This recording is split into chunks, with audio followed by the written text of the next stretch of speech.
सोचिए, अगर किसी हीरो को बुलाने वाला स्पेल गलती से आपको ही लग जाए, जबकि वो आपके लिए था ही नहीं, और फिर जब आपकी आंख खुले तो आप एक दूसरी दुनिया में हो, जहां आपके पास अपनी सोच के हिसाब से लगभग कुछ भी बनाने की ताकत हो। ठीक ऐसा ही इस साधारण सैलरी मैन के साथ हुआ, जो गलती से पूरी दुनिया के लिए सबसे बड़ा खतरा बन गया।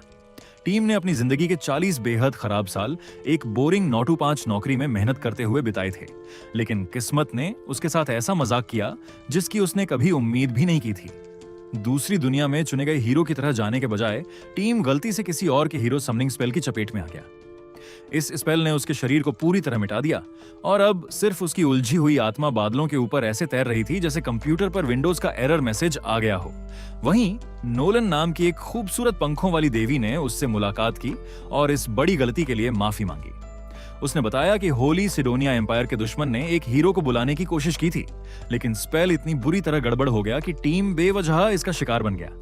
इस गलती के कारण नोला को बुरा लगा, इसलिए उसने टीम को एक नई दुनिया में भेजने का फैसला किया, जहां उसे ओवरपावर्ड एसएस रैंक की जबरदस्त एबिलिटीज मिलेंगी और वह आखिरकार वो जिंदगी जी सकेगा जो उसे अर्थ पर कभी नहीं मिली। जब नोला ने उससे पूछा कि उसे किस तरह की पावर्स चाहिए, तो टीम ने बताया कि वह कोई लड़ाई के लिए पागल एनीमे प्रोटोगोनिस्ट नहीं है। वह एक डरपोक इंसान है जिसे मॉन्स्टर से लड़ने के बजाय चीजें बनाना ज्यादा पसंद है। नोलन को उसका यह माइंडसेट पसंद आया और उसने उसे एल्केमी और ब्लैक स्मिथिंग जैसी प्रोडक्शन बेस्ड जॉब्स देने का फैसला किया। फिर अब तक की सबसे अजीब ट्रेनिंग मेथड में उसने एक मैजिकल क्रिस्टल सीधा टीम के मुंह में डाल दिया। जैसे ही वो क्रिस्टल उसके शरीर में गया, ढेर सारी नॉलेज उसके दिमाग में भर गई। ऐसा लग रहा था जैसे किसी ने बिना पूछे पूरा विकिपीडिया उसके दिमाग में डाउनलोड कर दिया हो। इस सिरदर्द से टीम अभी ठीक भी नहीं हुआ था कि नोलन ने उसे तोप के गोले की तरह नई दुनिया में लॉन्च कर दिया। जब टीम की आंख आखिरकार एक शांत झील के पास खुली, तो उसने पानी में अपना रिफ्लेक्शन देखा और लगभग डर ही गया। उसके थके हुए अधेड़ उम्र वाले चेहरे की जगह अब एक बेहद हैंडसम 17 साल का लड़का था। वह कुछ देर अपने ही चेहरे को देखकर खुश होने वाला था, लेकिन फिर उसे याद आया कि उसके सामने इससे भी बड़ी प्रॉब्लम्स थीं। नोलन ने उसके लिए कुछ सामान भी छोड़ा था, जिसमें खाना, सोना और दूसरी जरूरी चीजें शामिल थीं। इसके बाद उसने अपना स्टेटस विंडो खोला और देखा कि उसे कई पावरफुल प्रोडक्शन स्किल्स के साथ बेसिक एलिमेंटल मैजिक भी मिली हुई थी। अपने आसपास की जगह को देखने के लिए वह पास के जंगल में चला गया, जहां उसे एक मॉन्स्टर ट्री की गिरी हुई ब्रांच मिली। उसकी एनालिसिस स्किल ने बताया कि यह ब्रांच वेपन बनाने के लिए बहुत अच्छी मटेरियल थी, इसलिए उसने तुरंत अपनी ब्लैक स्मिथिंग स्किल का इस्तेमाल करके एक मजबूत स्पीयर बना लिया। इसके बाद एनालिसिस करने पर उसे पता चला कि आसपास मौजूद लगभग हर प्लांट एक मेडिसिनल हर्ब था, मतलब पूरा जंगल ही मदर नेचर की फ्री फार्मेसी बन चुका था। अचानक एक डरी हुई छोटी लड़की भागती हुई टीम की तरफ आने लगी। कुछ ही पल बाद झाड़ियों के पीछे से एक हॉर्न्ड रैबिट बाहर निकला। अब देखने में ये फ्लफी रैबिट बिल्कुल हार्मलेस लग रहा था, लेकिन असल में ये काफी खतरनाक था। उसने तुरंत लड़की पर हमला किया, लेकिन टीम ने अपना नया बनाया हुआ स्पीयर सीधा उसके अंदर घुसा दिया और उसे एक ही वार में मार डाला। उस रैबिट को मारने के बाद टीम का लेवल अप हो गया और उसे वॉरियर क्लास भी मिल गई। लेकिन सच कहें तो उसे इससे कोई खास फर्क नहीं पड़ा, क्योंकि जिंदगी भर चीजों को मुक्का मारना उसकी रिटायरमेंट प्लान का हिस्सा नहीं था। लड़की ने अपना नाम मॉली बताया और अपनी जान बचाने के लिए उसे धन्यवाद दिया। टीम को बिल्कुल भी पता नहीं था कि वह कहां है, इसलिए उसने मॉली से पूछा कि क्या वह उसे अपने गांव तक ले जा सकती है। मॉली खुशी खुशी मान गई। वहां से जाने से पहले उसने टीम को याद दिलाया कि वह उस रैबिट को बेकार न जाने दे, क्योंकि उसका स्वाद बहुत अच्छा था। इसलिए टीम ने आराम से पूरे मॉन्स्टर को अपने आइटम बॉक्स में डाल दिया। लेकिन तभी उसे एहसास हुआ कि अनजान लोगों के सामने अपनी मैजिकल स्टोरेज एबिलिटी दिखाना शायद पहली मुलाकात के लिए सबसे समझदारी वाला काम नहीं था। इस बीच होली सिडोनिया एम्पायर से बहुत दूर 3 जापानीज हाई स्कूल स्टूडेंट्स को सफलतापूर्वक हीरोज के रूप में समन कर लिया गया। एम्प्रेस एलिजाबेथ ने खुद उनका स्वागत किया और बताया कि उन्हें दुनिया को बचाने के लिए यहां बुलाया गया है। जहां दोनों लड़के अपनी पावर फैंटेसी जीने के लिए तैयार दिख रहे थे, वहीं अकेली लड़की को तुरंत कुछ गड़बड़ महसूस हुई। उसी समय नोलन ने चुपके से उसे एक यूनिक ब्लेसिंग दी, जिसकी मदद से उसकी इंस्टिंक्ट्स हमेशा उसे सही फैसला लेने का रास्ता दिखाती थी। जैसे ही उसने एलिजाबेथ को देखा, उसके शरीर की हर सर्वाइवल इंस्टिंक्ट चिल्लाने लगी कि यह औरत बेहद खतरनाक थी। इसलिए उसने चुपचाप उससे दूरी बनाए रखने का फैसला किया। अब वापस टीम की कहानी पर आते हैं। वह मॉली के गांव पहुंचा, जहां उसके माता पिता ने अपनी बेटी को बचाने के लिए टीम को दिल से धन्यवाद दिया। जब टीम ने पूछा कि क्या वह कुछ समय के लिए यहां रह सकता है, तो उन्होंने खुशी खुशी उसका स्वागत किया। उन्होंने टीम की मुलाकात गांव के ब्लैकमैथ से कराई। ब्लैक मैथ ने बताया कि आसपास का जंगल मेडिसिनल हर्ब्स से भरा हुआ था, जबकि पास की माइन से कीमती ओर्स मिलते थे। यानी क्राफ्ट्समैन के लिए यह गांव किसी पैराडाइज से कम नहीं था। टीम के अंदर का क्राफ्टिंग एडिक्ट तुरंत जाग उठा, लेकिन एक समस्या थी। गांव में उसके रहने के लिए एक इन तक नहीं था। टीम ने बाहर कैंपिंग करने का सुझाव दिया, लेकिन गांव वालों ने अपने नए वीआईपी को जमीन पर सोने देने से साफ मना कर दिया। सब ने मिलकर एक खाली जगह ढूंढी और टीम ने अर्थ मैजिक की मदद से जमीन को समतल कर दिया। इस स्पेल में उसका लगभग पूरा मना खत्म हो गया और बदले में उसे भयंकर सिरदर्द मिला। लेकिन गांव वाले इस बात से ज्यादा हैरान थे कि टीम मैजिक इस्तेमाल कर सकता था, क्योंकि उनके यहाँ मैजिक यूजर्स बहुत ही रेयर थे। सबने मिलकर कुछ ही समय में उसके लिए एक घर बना दिया। वहीं टीम ने खुद कारपेंट्री और ब्लैक मैकिंग का इस्तेमाल करके घर का फर्नीचर तैयार किया। सब कुछ तैयार होने के बाद उसने अपनी एक्टिव क्लास वॉरियर से बदलकर एल्केमिस्ट कर ली, क्योंकि ये उसके लिए ज्यादा सही थी। अब जब उसके पास रहने के लिए अपना घर था, तो उसने तुरंत उन ओआरईज पर एक्सपेरिमेंट करना शुरू कर दिया जिन्हें उसने ब्लैक स्मिथ के साथ मिलकर माइन से निकाला था। वह पहले से ही सस्ते मटेरियल्स को कीमती चीजों में बदलने के सपने देखने लगा था। उसने बिना किसी फर्नेस के प्योर अल्केमी की मदद से आयरन को रिफाइन किया। उसने मैजिक से आयरन की सारी इंप्योरिटीज निकाल दी और फिर उसे साफ इनगट्स में बदल दिया। इस प्रोसेस में बहुत ज्यादा माना खर्च हुआ, लेकिन इस क्राफ्टिंग एडिक्ट को अब मॉडरेशन नाम की चीज याद ही नहीं थी। आखिरकार मॉली उसे डिनर के लिए बुलाने आई, लेकिन वहां पहुंचकर उसने टीम को जमीन पर बेहोश पड़ा पाया। उसने अपना आखिरी बूंद तक मना खर्च कर दिया था। मॉली के माता पिता तुरंत वहां पहुंचे, उसे बेवकूफों की तरह काम करने के लिए डांटा और जबरदस्ती उसके मुंह में मना रिकवरी पोटियन डाल दिया। इसके बाद से मॉली और उसकी मां लगभग हर दिन उसकी देखभाल करने लगी, ताकि वह खुद को इतना काम न करवाए कि उसकी हालत खराब हो जाए।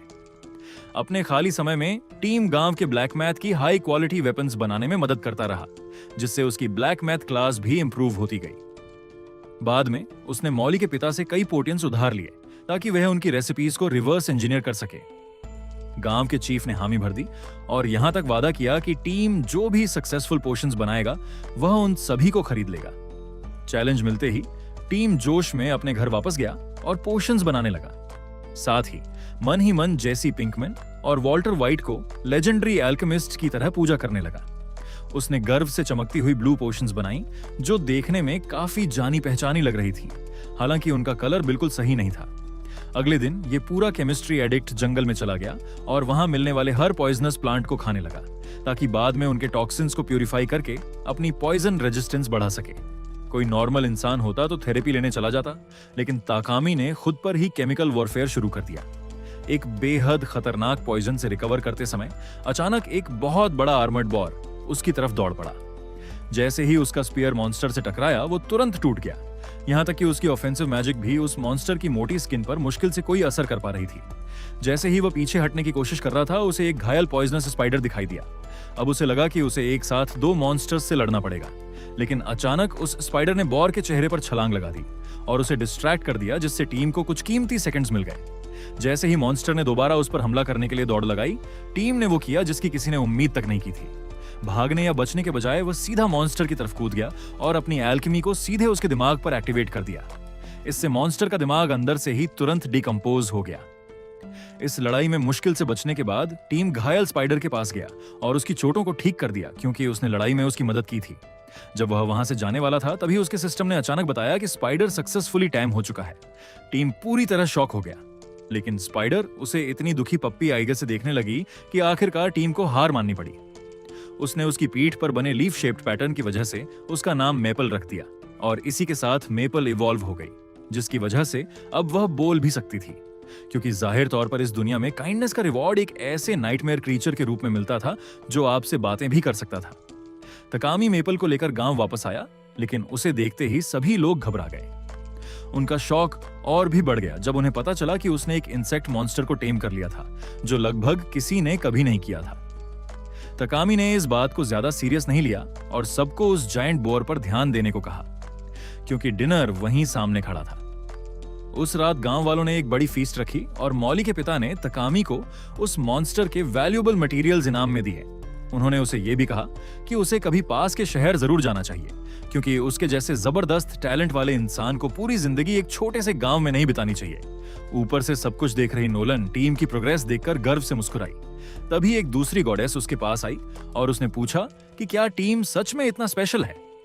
आखिर नोलन ने उसे सिर्फ एक नया बॉडी और इनक्रेडिबल पावर्स ही नहीं दिए थे, उसने चुपके से उसे इस दुनिया में पूरे 1 साल पहले भेज दिया था, उस समय से भी पहले जब सिडोनिया एम्पायर असली हीरोज को समन करने वाला था।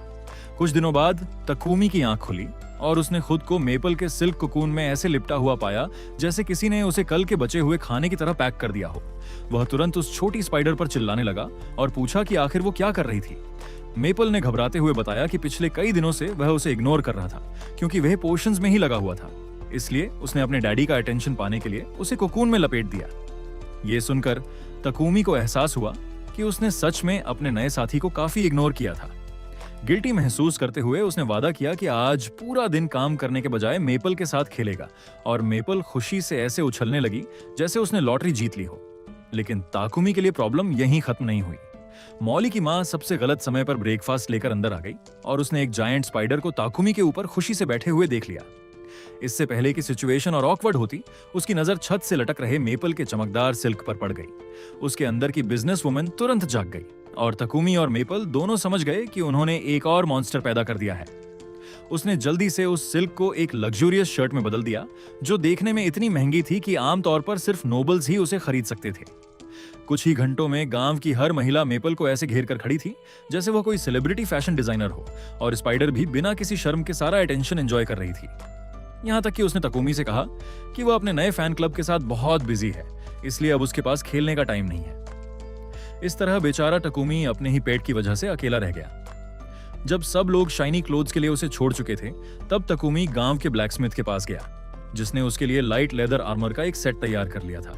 वहीं मॉली के पिता ने अचानक उससे पूछा कि वह गांव कब छोड़ने वाला है। तकुमी एकदम रुक गया क्योंकि वह काफी समय से सोच रहा था कि सबको गुड बाय कैसे कहे, लेकिन पता चला कि गांव वालों ने पहले ही फैसला कर लिया था कि उसकी टैलेंट्स को हमेशा के लिए एक छोटे से गांव में छिपाकर नहीं रखा जा सकता। उन्होंने बताया कि पास के शहर से एक मर्चेंट अगले हफ्ते गांव आने वाला था और उसने पहले ही अपनी कैरेज में तकुमी के लिए एक सीट रिजर्व कर दी थी। तकुमी गांव वालों की काइंडनेस से बहुत इमोशनल हो गया और उसने दिल से उनका धन्यवाद किया। बाद में उसने मॉली की मां को कई हॉर्न्ड रैबिट्स की इंटेस्टाइन्स फेंकते हुए देखा क्योंकि गांव में उन्हें साफ करने का सही तरीका नहीं था। तकुमी ने बिना किसी परेशानी के होली मैजिक से उन्हें प्यूरिफाई कर दिया। वह ये देखकर हैरान रह गई, लेकिन उसकी तारीफ करने के बजाय उसने उसे चेतावनी दी कि वह अपनी इस पावर को कभी भी लोगों के सामने इस्तेमाल न करे। होली एलिमेंट यूजर्स बहुत ही रेयर होते थे और अपनी इस एबिलिटी को सबके सामने दिखाना ऐसा था जैसे वह खुद पावरफुल लोगों को अपनी पीसफुल लाइफ बर्बाद करने के लिए बुला रहा हो। उसकी बात को सीरियसली लेते हुए तकुमी ने बाकी पूरा हफ्ता गांव को बेहतर बनाने में लगा दिया। उसने गांव की सुरक्षा के लिए उसके चारों तरफ एक मजबूत स्टोन वॉल बना दी और यहां तक कि सिंपल वाटर पंप्स भी बना दिए ताकि सभी लोगों को आसानी से साफ पानी मिल सके। अगले हफ्ते जब आखिरकार मर्चेंट पयेक गांव पहुंचा तो अपने छोटे से गांव के चारों तरफ इतनी बड़ी वॉल देखकर वह लगभग अपनी कैरेज से गिर ही गया। जब वह मॉली के पिता और ब्लैकस्मिथ के साथ बिजनेस की बात कर रहा था, तभी ताकुमी वहां पहुंचा और अपना परिचय दिया। जाने से पहले उसने चुपचाप मॉली के पिता को बताया कि उसने अपने घर में हीलिंग पोशंस की 100 बॉटल्स रखी हुई हैं ताकि अगर कभी गांव पर कोई खतरा आए तो उनका इस्तेमाल किया जा सके। पयेक ने उनमें से एक बॉटल को चेक किया और उसकी इनक्रेडिबल क्वालिटी देखकर लगभग शॉक में आ गया। इस बीच गांव वालों ने तकुमी को मैपल के सिल्क से बना एक स्पेशल ट्रैवल जैकेट दिया। इस अजीब नई दुनिया में उसे एक नया घर देने के लिए सबको धन्यवाद कहने के बाद तकुमी कैरेज पर चढ़ गया। जब गांव वाले उसे गुड बाय कहने के लिए हाथ हिला रहे थे तो ताकुमी इमोशनल हुए बिना नहीं रह सका, क्योंकि ये छोटा सा गांव दूसरी दुनिया में उसका पहला असली परिवार बन चुका था। यहाँ तक कि पयेक के टफ बॉडीगार्ड्स भी ऐसे लग रहे थे जैसे उनके सामने कोई प्याज काट रहा हो। सफर के दौरान पयेक ने अपने एस्कॉर्ट से तकुमी की मुलाकात कराई। एक ब्लॉन्ड हीथ, एक लाउड रेड हेड रील और एक साइलेंट बॉल्ड गाय बॉगर जो हमेशा से ही एक परमानेंट एनपीसी जैसा दिखता था। जब ये तीनों मेपल का अटेंशन पाने के लिए आपस में लड़ रहे थे, पयेक ने ताकुमी से पूछा कि क्या वह अपने बनाए हुए हीलिंग पोटियंस बेचने के लिए तैयार होगा। लेकिन इससे पहले कि वे डील पर बात कर पाते, कैरेज अचानक रुक गई क्योंकि रास्ते में कई गॉब्लिन्स खड़े थे। पयेक तुरंत ऐसा दिखने लगा जैसे वह अपनी आखिरी इच्छा लिखने वाला हो, लेकिन उसके हायर्ड एडवेंचरर्स ने गॉब्लिन्स को इतनी आसानी से हरा दिया कि ताकुमी के स्ट्रेच करने से पहले ही लड़ाई खत्म हो गई। 3 शांतिपूर्ण दिनों के बाद वे आखिरकार बोल्टन शहर पहुंच गए। तकुमी सबसे पहले एडवेंचरर्स गिल्ड गया क्योंकि वह एल्केमिस्ट गिल्ड में शामिल होना चाहता था। लेकिन उसे पता चला कि ऐसा कोई गिल्ड मौजूद ही नहीं था। थोड़ा डिसअपॉइंटेड होकर उसने इसके बजाय एक एडवेंचरर के रूप में रजिस्टर कर लिया और मेपल को भी ऑफिशियली अपने टेम्ड मॉन्स्टर के रूप में रजिस्टर कर दिया। इसके बाद वह पोशन डील पर बात करने के लिए फिर से पायेक से मिला। मर्चेंट ने उसे इतनी अच्छी प्राइस ऑफर की कि ताकुमी लगभग पूरे 1 मिनट तक मन ही मन कैलकुलेशन करता रहा। फिर उसे एहसास हुआ कि जापान में अगर उसे एक ही ट्रांजैक्शन में इतना पैसा मिलता तो वह अमीर हो जाता। लेकिन एक क्लूलेस न्यूकमर का फायदा उठाने के बजाय पेयक ने उसे एनकरेज किया और कहा कि जैसे जैसे उसकी रेप्यूटेशन बढ़ेगी, उसके प्रोडक्ट्स की वैल्यू भी और ज्यादा बढ़ जाएगी। ताकुमी को शक होने लगा, क्योंकि मर्चेंट्स से तो उम्मीद होती है कि वे इनोसेंट रुकीज को लूटेंगे, उनकी मदद नहीं करेंगे। इसके बाद पायेक ने उसे प्रोडक्शन बढ़ाने के लिए एक वर्कशॉप वाले घर को रेंट करने का सुझाव दिया। ताकुमी उसकी कीमत के बारे में सोचकर लगभग बेहोश ही हो गया, लेकिन पायेक ने अपने बटलर की मदद से उसके लिए एक अफोर्डेबल रेंटल का इंतजाम कर दिया। वो प्रॉपर्टी असल में एक बहुत बड़ी मैंशन निकली, जिसमें अपनी खुद की वर्कशॉप भी थी। ताकुमी सोचने लगा कि कहीं ये मर्चेंट सीक्रेटली बिजनेस प्लान की जगह अडॉप्शन प्लान तो नहीं बना रहा। हालांकि ये डील उसे हद से ज्यादा अच्छी लग रही थी, फिर भी उसने इसे एक्सेप्ट कर लिया और अगले ही दिन वहां शिफ्ट हो गया। नेचुरली इस फॉर्मर जापानीज सैलरी मैन ने सबसे पहली चीज जो बनाई वो फर्नीचर या वेपन्स नहीं थी, बल्कि उसने एक प्रॉपर टॉयलेट बनाया, क्योंकि सिविलाइजेशन में प्रायोरिटीज होती हैं। इस प्रोजेक्ट में उसका ज्यादातर माना खत्म हो गया और जब वह माना पोशंस लेकर रिकवर कर रहा था, तभी उसे हॉलवे से अचानक चीखने की आवाज सुनाई दी। वह तुरंत बाहर भागा और देखा कि मेपल ने पायेक को एक और कोकून में लपेट रखा था, क्योंकि उसे सच में लगता था कि लोगों को यह पसंद है। ताकुमी ने जल्दी से उसे समझाया कि सिर्फ गांव के बच्चों को यह मजेदार लगा था। मजेदार बात यह थी कि पायेक ने खुद माना कि कोकून असल में काफी कंफर्टेबल था। उसे बाहर निकालने के बाद ताकुमी ने माफी मांगी और फिर उसे अपना मैजिकल टॉयलेट दिखाया। पायेक उस सेल्फ प्यूरिफाइंग सिरेमिक मास्टरपीस को ऐसे देख रहा था जैसे उसे हिस्ट्री का सबसे बड़ा इन्वेंशन मिल गया हो। जब ताकुमी ने बताया कि होली मैजिक अपने आप सब कुछ साफ कर देती है, तो पायेक तुरंत समझ गया कि यह इंफॉर्मेशन कितनी डेंजरस थी। ताकुमी ने उससे इस सीक्रेट को छिपाकर रखने के लिए कहा और पायेक बिना किसी हेजिटेशन के मान गया। फिर यह साबित करते हुए कि वह पहले बिजनेसमैन और बाद में इंसान था, उसने तुरंत 100 और मैजिकल टॉयलेट्स का ऑर्डर दे दिया। उसने ताकुमी को ट्रस्टेड हेल्पर्स रखने की सलाह भी दी और ऑर्डिनरी एम्प्लॉइज की जगह स्लेव्स रखने का सुझाव दिया, क्योंकि वे उसके होली मैजिक के सीक्रेट को सुरक्षित रख सकते थे। शुरुआत में ताकुमी को यह आइडिया बिल्कुल पसंद नहीं आया, लेकिन पायेक ने समझाया कि होली मैजिक से ब्लेस्ड लोगों को अक्सर पावरफुल चर्चेस अपने कब्जे में ले लेते थे और उन्हें पैसे कमाने के लिए पूरी जिंदगी दूसरों को हील करने के लिए मजबूर किया जाता था। ये समझने के बाद कि सिचुएशन उतनी सिंपल नहीं थी जितनी उसे लग रही थी, ताकुमी ने रिलक्टेंटली कम से कम इसके बारे में और सुनने के लिए हामी भर दी। इसके बाद पायेक उसे एक रिस्पेक्टेड स्लेव कंपनी में ले गया। वहां इंतजार करते समय ताकुमी गार्डन में घूम रहा था, तभी उसकी मुलाकात एक खूबसूरत एल्फ लड़की से हुई। उसने ठंडे अंदाज में ताकुमी से वहां से जाने को कहा, क्योंकि उसके हिसाब से यह जगह उसके जैसे इंसान के लिए सही नहीं थी। उसके इस व्यवहार से कंफ्यूज्ड होकर ताकुमी अंदर चला गया और वहां कंपनी चलाने वाली एक एलिगेंट वुमन से मिला। उसने काल्मली समझाया कि इस किंगडम में स्लेवरी को बहुत स्ट्रिक्ट रूल्स के तहत चलाया जाता था। मास्टर्स को अपने स्लेव्स को खाना, कपड़े, रहने की जगह और बेसिक राइट्स देने पड़ते थे। इसके अलावा अब्यूज करना या कॉन्ट्रैक्ट से ज्यादा काम करवाना इलीगल था। उसने स्लेव्स की अलग अलग कैटेगरीज के बारे में भी बताया, जिनमें डेड स्लेव्स, रिडेम्पशन पाने वाले क्रिमिनल्स, प्रिजनर्स ऑफ वॉर और वे अनफॉर्चुनेट लोग शामिल थे जिन्हें बंडिट्स ने किडनैप किया था। सब कुछ सुनने के बाद ताकुमी को एहसास हुआ कि यह सिस्टम उसकी सोच से कहीं ज्यादा ह्यूमन था। पायेक ने समझाया कि ताकुमी को ऐसे लोगों की जरूरत थी जो उसकी एबिलिटीज से जुड़े सीक्रेट्स को सुरक्षित रख सकें।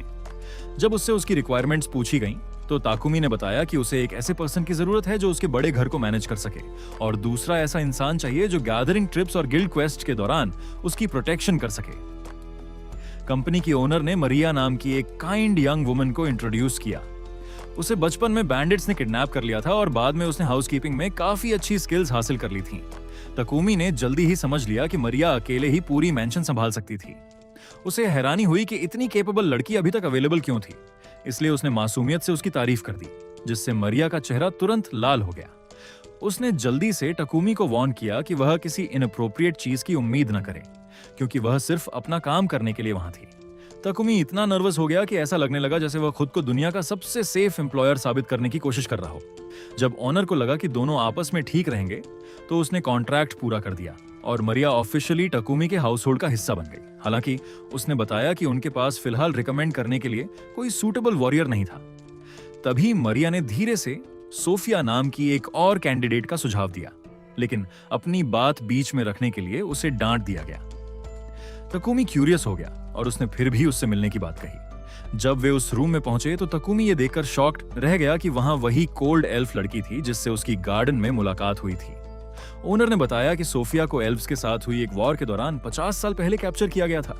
कई सालों की सफरिंग ने उसके शरीर को बुरी तरह कमजोर कर दिया था, जबकि एक पावरफुल कर्स ने उसकी मैजिक को सील कर दिया था, जिसकी वजह से कभी बेहद ताकतवर रही सोफिया अब बिल्कुल भी लड़ने में सक्षम नहीं थी। तकुमी ने प्राइवेट कॉन्वर्सेशन की बात कही और अपनी यूनिक स्किल से उसका स्टेटस चेक किया। तभी उसे पता चला कि इन सभी इंजरीज और कर्सेस के पीछे एक अनबिलीवेबली पावरफुल वॉरियर छिपी हुई थी। जैसे ही उसे एहसास हुआ कि वह उसे हील कर सकता है, उसने तुरंत ओनर को वापस बुलाया और कहा कि वह सोफिया के साथ भी कॉन्ट्रैक्ट करना चाहता है। सोफिया ने तुरंत तकुमी को वार्न किया कि फिलहाल लड़ाई में उसकी यूजफुलनेस सकूरा से भी कम थी, लेकिन तकुमी ने बस इतना कहा कि वह proudly I can fix her club का प्रेसिडेंट है और पीछे हटने से साफ मना कर दिया। जल्द ही पेपर वर्क पूरा हो गया और स्लेव मर्चेंट ने दोनों कॉन्ट्रैक्ट्स फाइनलाइज कर दिए। इस तरह मारिया और सोफिया ऑफिशियली ताकुमी की देखभाल में आ गईं। घर वापस जाते समय जैसे ही तकुमी ने फ्रंट डोर खोला, मेपल तुरंत उस पर कूद पड़ी और उसे जमीन पर गिरा दिया। सोफिया घबरा गई और तुरंत आगे बढ़ी, क्योंकि उसे लगा कि कोई मॉन्स्टर उसके नए मास्टर पर हमला कर रहा है। लेकिन तकुमी ने आराम से समझाया कि यह जायंट स्पाइडर असल में उसका एडोरेबल पेट है। दोनों लड़कियों ने एक दूसरे को कंफ्यूज्ड होकर देखा और फिर चुपचाप ये मान लिया कि उनका नया मास्टर इंसानी समझ से परे एक एब्सोल्यूट वियर्डो है। क्योंकि मैंशन में रहने वाले लोगों से कहीं ज्यादा खाली रूम्स थे, तकुमी ने दोनों लड़कियों को अपना अपना रूम दे दिया। उसने उनसे कहा कि वे अपने रूम्स को अपना घर समझें और जब चाहें तब बाथ का इस्तेमाल भी कर सकती हैं। लड़कियों ने बिल्कुल भी समय बर्बाद नहीं किया और सीधे बाथ की तरफ चली गईं। बाथ में आराम करते हुए मरिया ने बताया कि उसने कभी नहीं सोचा था कि स्लेव मर्चेंट सोफिया को जाने देगा, क्योंकि वह हमेशा से एल्फ को अपने परिवार की तरह मानती थी। इसलिए उसे लगा कि तकुमी जरूर कोई खास इंसान होगा। वहीं सोफिया उस अजीब कॉन्ट्रैक्ट के बारे में सोचना बंद नहीं कर पा रही थी जो उसने पहले देखा था। तकुमी की लगभग सारी पर्सनल इंफॉर्मेशन रहस्यमय तरीके से छिपाई गई थी, जिससे वह ट्रस्टवर्दी से ज्यादा सस्पिशियस लग रहा था। इसके बाद सभी डिनर के लिए इकट्ठा हुए, जहां तकुमी ने खाना पहले ही खुद तैयार कर लिया था। मरिया तुरंत नाराज होकर मुंह बनाने लगी, क्योंकि खाना बनाना तो उसकी रिस्पॉन्सिबिलिटी थी। वहीं सोफिया अपने मास्टर के साथ एक ही टेबल पर खाना खाते हुए अनकंफर्टेबल महसूस कर रही थी। तकुमी ने बस हंसकर बात टाल दी और कहा कि उसके घर में सभी लोग साथ बैठकर खाना खाते हैं, क्योंकि उसे किसी घमंडी नोबल की तरह बिहेव करने में कोई इंटरेस्ट नहीं था। अगले दिन पेये की तरफ से एक पैकेज आया और उसे लेने के बाद ताकुमी को शॉपिंग करने के लिए टाउन की तरफ निकल गया। शहर में चलते हुए उसकी नजर गॉडेस नोलन को समर्पित एक चर्च पर पड़ी और वह आराम से प्रे करने के लिए अंदर चला गया। उसे क्यूरियोसिटी हुई कि नोलन होली सिडोनिया एम्पायर से इतनी नफरत क्यों करती थी, जबकि वे लोग खुद को उसका फॉलोअर बताते थे। अचानक पूरे चर्च में नोला की आवाज गूंजने लगी और अगले ही पल ताकुमी ने खुद को फिर से बादलों के ऊपर फ्लोटिंग पाया। उसका पहला ख्याल यही था कि शायद इस महीने में वह दूसरी बार मर गया है। नोला हंसी और उसे बताया कि उसने बस उसे एक प्राइवेट चैट के लिए बुलाया था। उसने समझाया कि उसके original followers church of creation को मानते थे, लेकिन सिडोनिया ने चर्च ऑफ डिवाइन लाइट बना दिया था, जो ऐसे गॉड की पूजा करता था जिसका असल में कोई अस्तित्व ही नहीं था। पॉलिटिकल इन्फ्लुएंस का इस्तेमाल करके उन्होंने धीरे धीरे उसके चर्च को पीछे कर दिया और ऊपर से ऐसा दिखाते रहे जैसे वे ये सब फेथ के नाम पर कर रहे हों। नोलन ने माना कि वह इसमें इंटरफियर कर सकती थी, लेकिन उसने ऐसा नहीं किया क्योंकि वह इंसानों की अपनी स्टुपिडिटी में दखल नहीं देना चाहती थी। फिर उसने एक और बड़ा सच बताया। उसने ताकुमी को जो भी ब्लेसिंग्स दी थीं, वे हमेशा उसके साथ रहेंगे, लेकिन उसकी सेफ्टी के लिए सीक्रेटली दी गई एक्स्ट्रा डिवाइन लक अब खत्म होने वाली थी। अब तक कई लकी एनकाउंटर्स और हेल्पफुल लोग उसकी जिंदगी में सिर्फ नोलन की ब्लेसिंग की वजह से आए थे, लेकिन अब से उसकी जिंदगी काफी मुश्किल होने वाली थी।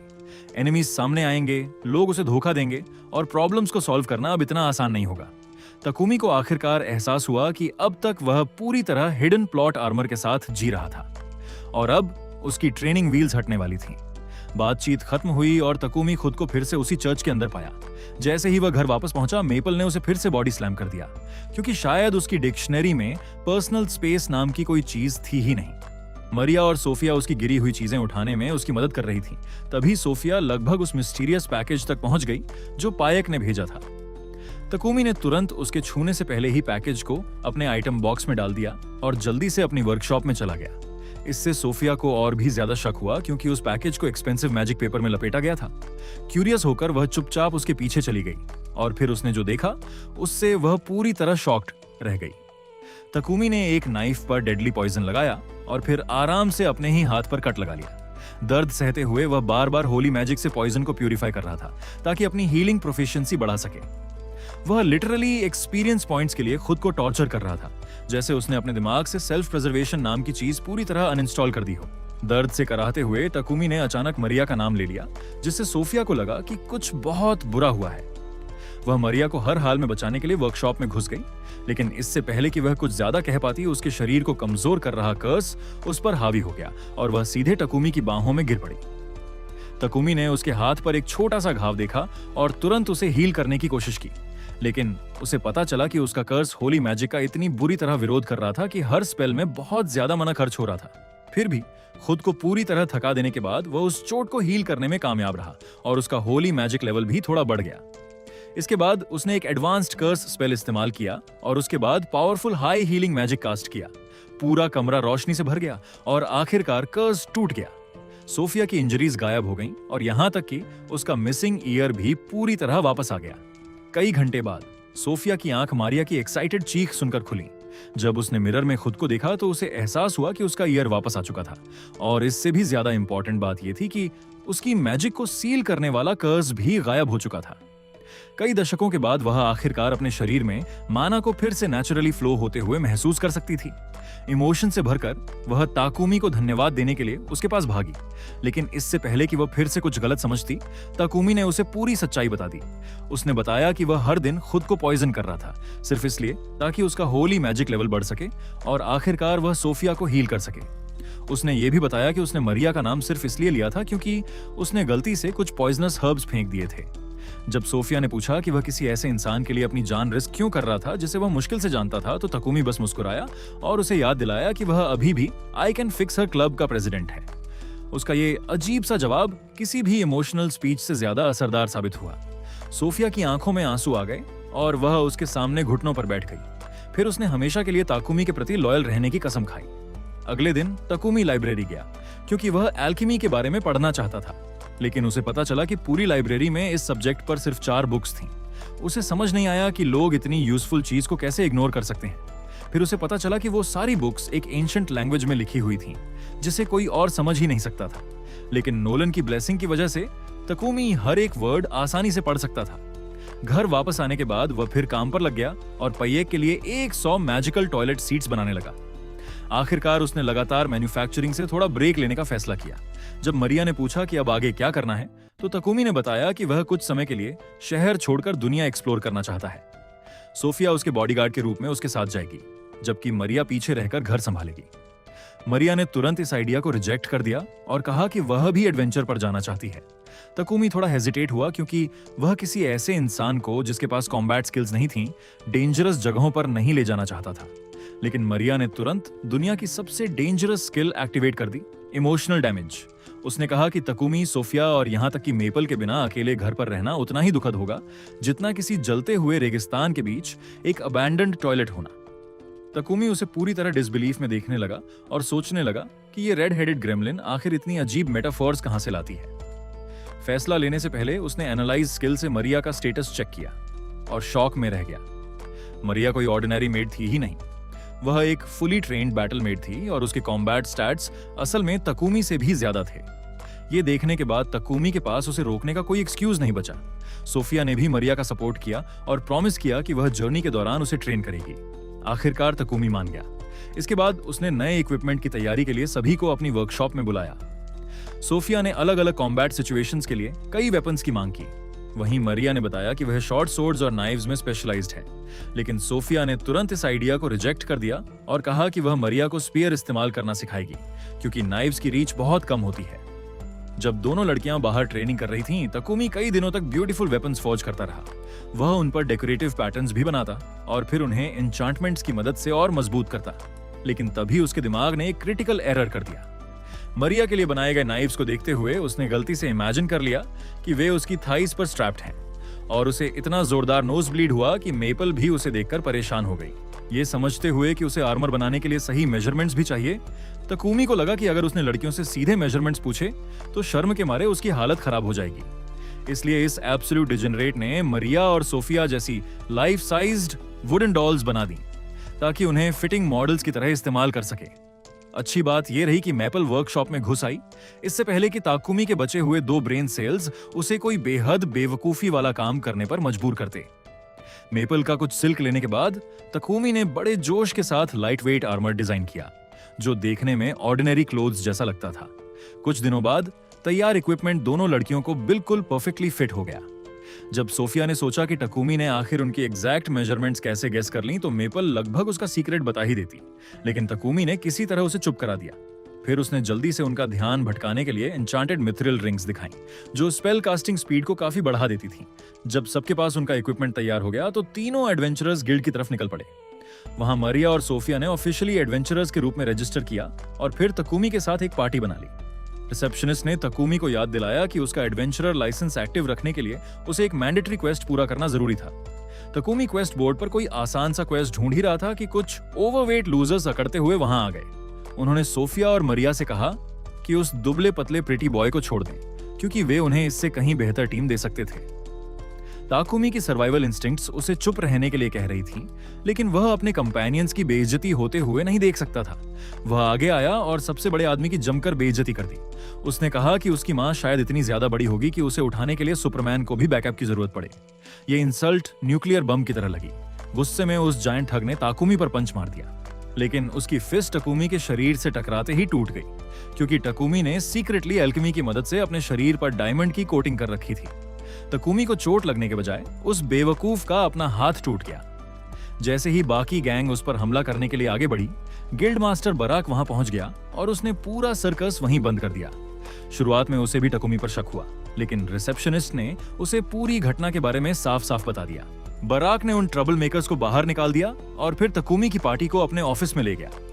जब उसे पता चला कि टकुमी ने टेम्पोरेली चारकोल को डायमंड में बदल दिया था और उसी डायमंड की कोटिंग अपने शरीर पर कर ली थी, तब बराक को आखिरकार समझ आया कि वह किसी ऑर्डिनरी एडवेंचरर से नहीं बल्कि एक बेहद टैलेंटेड अल्केमिस्ट से डील कर रहा था। रिसेप्शनिस्ट ने यह भी बताया कि उसकी पार्टी में 2 खूबसूरत लड़कियां होने की वजह से इनसिक्योर इडियट्स बार-बार परेशानी खड़ी करने आ सकते थे। उसकी मदद करने के लिए बराक ने तकुमी को डी रैंक में तुरंत प्रमोशन पाने का मौका दिया, जिसके लिए उसे कई टफ क्वेस्ट पूरे करने थे। सोफिया और मरिया ने भी इस आइडिया को पूरी तरह सपोर्ट किया, इसलिए टकुमी ने रिलक्टेंटली हामी भर दी।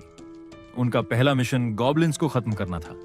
मेपल की शार्प सेंसेस की मदद से उन्होंने जल्दी ही गॉब्लिन्स के एक ग्रुप को ढूंढ लिया। सोफिया ने बाकी गोब्लिन को समझ आने से पहले ही 2 गोब्लिन को तुरंत खत्म कर दिया। वहीं मेपल ने बाकी मॉन्स्टर्स को सिल्क में फंसा लिया, जिससे ताकुमी और मारिया के लिए उन्हें खत्म करना बेहद आसान हो गया। कुछ और गॉब्लिन और कोबाल्ट एक्सटर्मिनेशन क्वेस्ट्स पूरे करने के बाद तकुमी ने नोटिस किया कि इस एरिया में जरूरत से ज्यादा गॉब्लिन्स घूम रहे थे।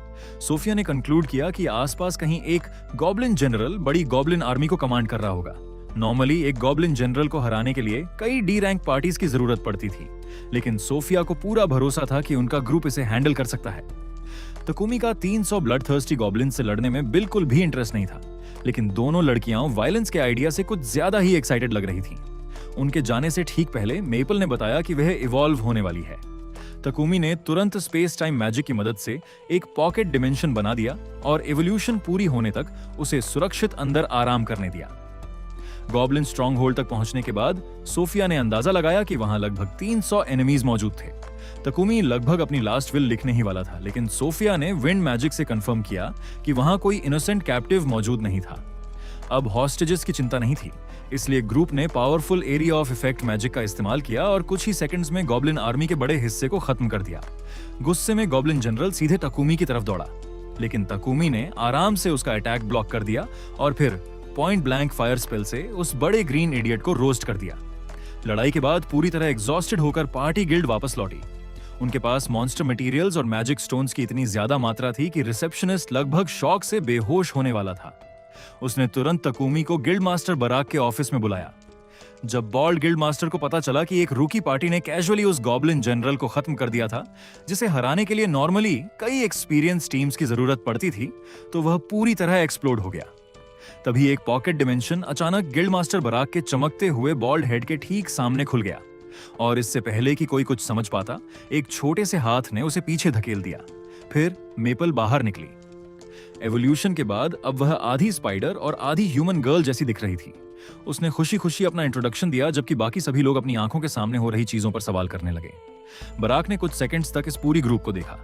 फिर उसने टकुमी अपनी गिल्ड में जो सर्कस लेकर आया था उसे समझने की कोशिश करना ही छोड़ दिया। उसने बस उन्हें घर जाने को कहा, इससे पहले कि उसके बचे हुए ब्रेन सेल्स भी रेजिग्नेशन दे दें।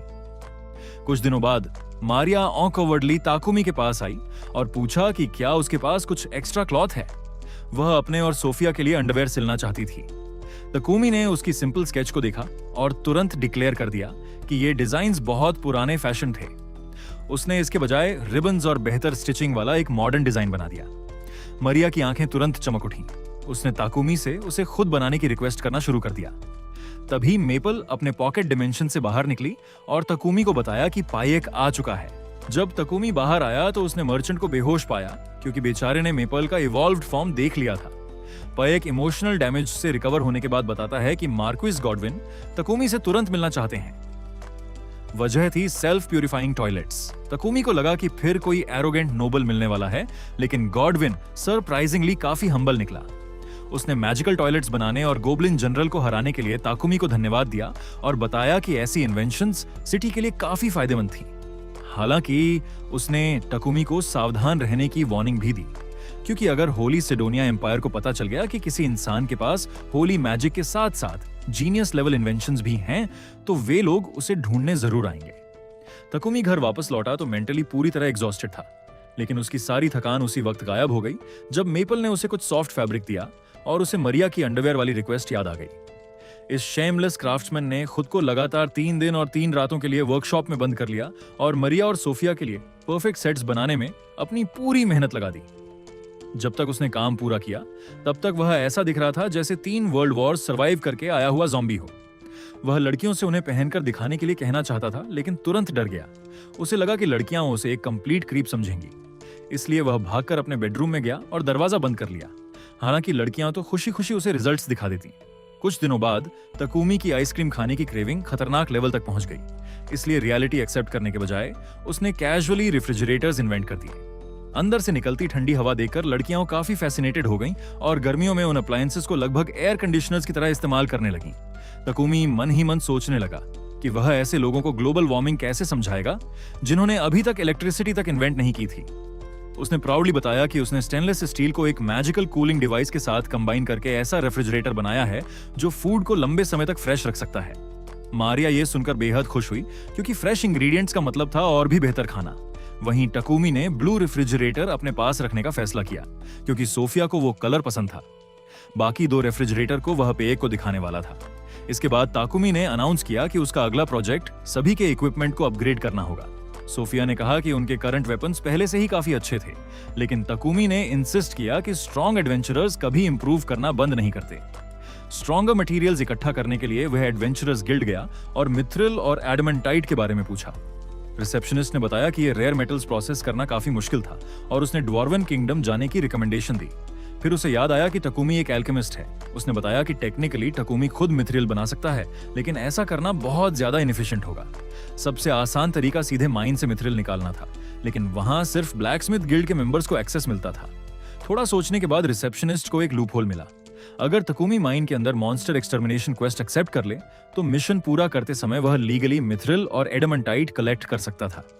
ताकुमी को यह आइडिया बेहद पसंद आया, लेकिन इससे पहले कि वह सेलिब्रेट कर पाता, गिल्ड मास्टर बराक अचानक उसके पीछे ऐसे आ गया जैसे कोई स्लीप पैरालिसिस डीमन हो, और उसने ताकुमी की जान ही निकाल दी।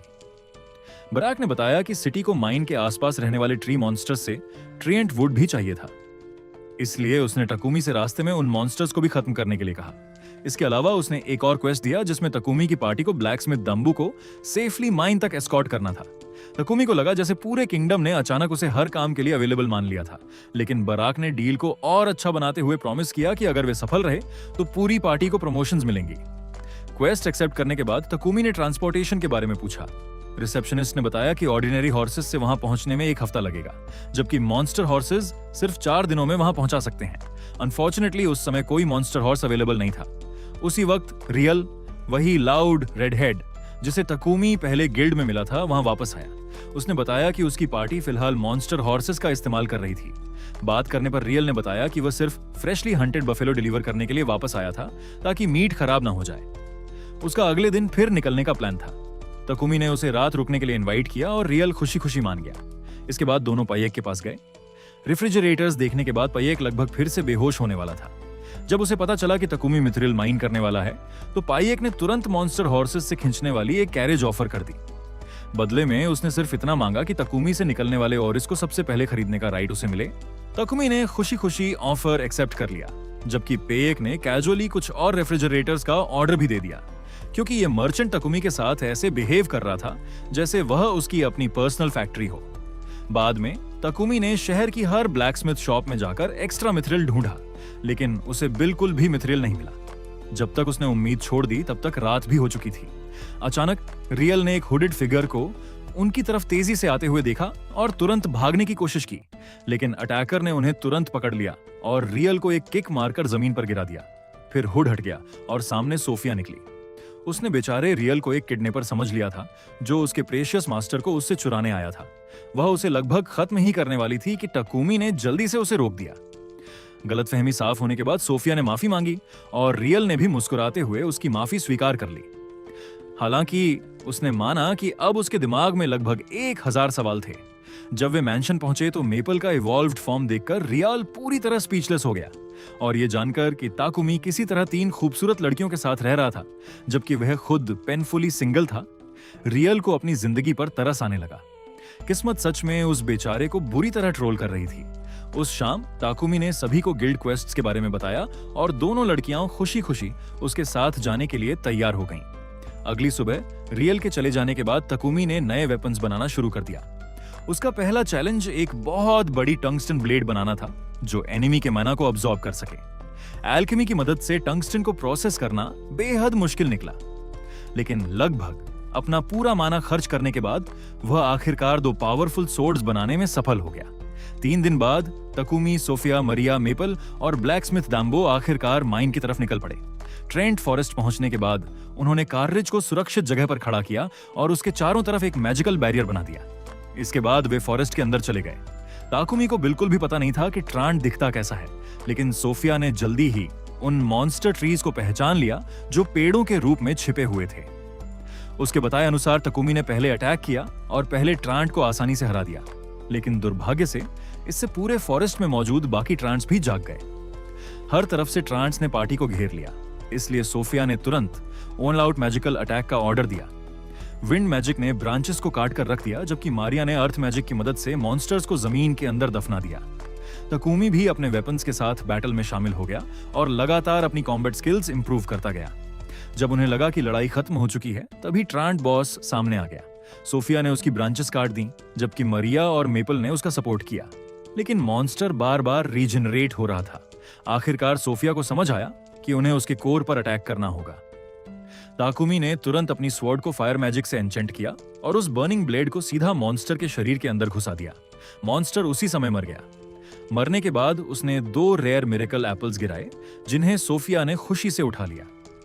अगले दिन वे माइनिंग सिटी होरस पहुंचे। वहां डाम्बो ने ऑफिशियली उन्हें वैल्यूएबल ओर्स खाने वाले आयरन मोल्स को खत्म करने का क्वेस्ट दिया। माइन के अंदर जाते ही तकुमी की अब्सर्ड लक एक बार फिर एक्टिवेट हो गई और उसने लगभग तुरंत मिथ्रिल और एडमंटाइट दोनों ढूंढ लिए। लेकिन इससे पहले कि वे सेलिब्रेट कर पाते, जमीन हिलने लगी क्योंकि आयरन मोल्स उनकी तरफ तेजी से आने लगे। सबने बैटल के लिए तैयारी कर ली, लेकिन तकुमी ने एक सिंपल सॉल्यूशन निकाला। क्योंकि मोल्स अपनी पूरी जिंदगी जमीन के अंदर बिताते थे, इसलिए जैसे ही उनमें से कोई बाहर आता, तकुमी ने एक तेज और चकाचौंध करने वाली लाइट पैदा कर दी। अचानक आई तेज रोशनी से मॉन्स्टर वहीं फ्रीज हो गया और सोफिया ने उसे तुरंत खत्म कर दिया। मरिया थोड़ी डिसअपॉइंटेड लग रही थी क्योंकि फाइट उसके कुछ दिखाने से पहले ही खत्म हो गई थी। मॉन्स्टर्स के खत्म होने के बाद ग्रुप ने बड़ी मात्रा में वैल्यूएबल ओर माइन किया और सेफली घर वापस लौट आया। इसके बाद तकुमी ने डाम्बो से एडवांस्ड मेटल वर्क सीखने में कई दिन बिताए। वह ऐसा लग रहा था जैसे फॉर्ज्ड इन फायर के फाइनल में पहुंच गया हो। कई एक्सपेरिमेंट्स करने के बाद वह आखिरकार अलग अलग एलिमेंटल प्रॉपर्टीज वाले कई मिथ्रिल एलॉयज बनाने में सफल हो गया। इनका इस्तेमाल करके उसने सभी के आर्मर को अपग्रेड किया, जिससे वे ज्यादा लाइट, टफ और स्ट्रांग हो गए। साथ ही मैजिकल पावर भी बढ़ गई। ताकुमी ने प्राउडली दावा किया कि उसका नया आर्मर उसे फ्लैश की तरह मूव करने देगा। फिर उसने इसका डेमोन्स्ट्रेशन करने की कोशिश की। एक सेकंड बाद ही उसका कंट्रोल छूट गया और वह सीधे फेस फर्स्ट दीवार से जा टकराया। उसने ब्रिक्स को इतनी पैशन के साथ किस किया कि ऐसा लग रहा था जैसे उनके साथ रिलेशनशिप शुरू करने वाला हो। ऐसा दिखाते हुए कि कुछ हुआ ही नहीं, उसने जल्दी से सोफिया को एक विंड स्पीयर और मारिया को एक फायर स्पीयर दे दिया। दोनों लड़कियां बेहद खुश हो गईं। इसके बाद सोफिया ने एक मजबूत शील्ड की मांग की, क्योंकि टकुमी की प्रोटेक्शन उसकी सबसे बड़ी प्रायोरिटी थी, चाहे इसके लिए उसे अपनी जान ही क्यों न देनी पड़े। टकुमी ने शील्ड बनाने के लिए हामी भर दी, लेकिन उसे याद दिलाया कि उसकी जिंदगी जितनी ही इंपॉर्टेंट थी। जब तक उसने शील्ड बनाना खत्म किया, तब तक उसका म्याना फिर से पूरी तरह खत्म हो चुका था। एक और मैराथन क्राफ्टिंग सेशन के बाद उसे गिरते हुए देखकर सोफिया को एहसास हुआ कि ताकुमी अकेले ही जरूरत से ज्यादा काम का बोझ उठा रहा था। उसने मन ही मन चाहा कि किसी दिन ताकुमी को कोई स्किल्ड असिस्टेंट मिल जाए जो उसका कुछ बोझ बांट सके। कुछ दिनों बाद पई एक चिंताजनक खबर लेकर आया। होली सिडोनिया एम्पायर को ऑफिशियली टकुमी के मैजिकल टॉयलेट्स के बारे में पता चल चुका था। उनके रिप्रेजेंटेटिव्स ने किंगडम से इन्वेंशन और उसके क्रिएटर दोनों को उन्हें सौंपने की मांग की। उनका कहना था कि होली मैजिक सिर्फ उनके रिलीजन का अधिकार है और उसका इस्तेमाल टॉयलेट साफ करने के लिए करना उनके गॉड का अपमान है। लेकिन झुकने के बजाय किंग ने सिडोनिया के मैसेंजर से साफ कह दिया कि अगर उनके गॉड को टॉयलेट से इतनी नफरत है तो उनके अपने प्रीस्ट खुद इससे बेहतर प्यूरिफिकेशन मैजिक इन्वेंट कर सकते हैं। उसने उनकी हर डिमांड को मना कर दिया, यहां तक कि मैसेंजर द्वारा पॉलिटिकल कॉन्सिक्वेंसेस की धमकी देने के बाद भी। तकुमी हैरान था कि किंग ने इतनी पावरफुल एम्पायर को खुलेआम चैलेंज कर दिया, लेकिन पायक ने शांति से समझाया कि उनका किंगडम रिलीजियस फ्रीडम का सम्मान करता है। कई सिटीजन्स चर्च ऑफ क्रिएशन को फॉलो करते थे जो गॉडेस नोलन को डेडिकेटेड था। उस चर्च के प्रीस्ट्स हीलिंग सर्विसेज देते थे और सिडोनिया के ग्रीडी क्लर्जी की तरह बहुत ज्यादा पैसे चार्ज नहीं करते थे। ये रियश्योरिंग एक्सप्लेनेशन सुनने के बाद भी तकुमी अपने मन से ये फीलिंग नहीं निकाल पाया कि वह गलती से अपनी सोच से कहीं बड़े पॉलिटिकल नाइटमेयर में फंस चुका था। अब उसका एक ही प्लान था, इस पूरे मेस से जितना हो सके उतना दूर रहना। हालांकि फेट के पास क्लियरली कुछ और ही प्लान्स थे। पायक और भी नर्वस दिख रहा था इससे पहले कि उसने एक और बड़ा बॉम्ब गिराया। मार्कस गॉडविन के सपोर्ट की वजह से उसने ताकुमी के मैजिकल टॉयलेट्स और रेफ्रिजरेटर्स के सैंपल्स पहले ही किंग के पास भेज दिए थे और अब उनकी मैजेस्टी खुद उस मिस्टीरियस क्रिएटर से मिलना चाहती थी। यह सुनकर ताकुमी लगभग चॉकिंग करने लगा। सिटी लॉर्ड से मिलना एक बात थी, लेकिन फ्रीकिंग किंग से मिलना तो पूरी तरह अलग बॉस फाइट थी। पेक ने उसे एक्सेप्ट करने की रिक्वेस्ट की और जब ताकुमी को एहसास हुआ कि बचने का कोई रास्ता नहीं है तो उसने रिलैक्टेंटली हामी भर दी।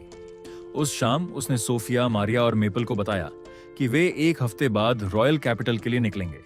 क्योंकि उनके पास अभी भी समय था, ताकुमी ने प्रॉपरली तैयारी करने का फैसला किया।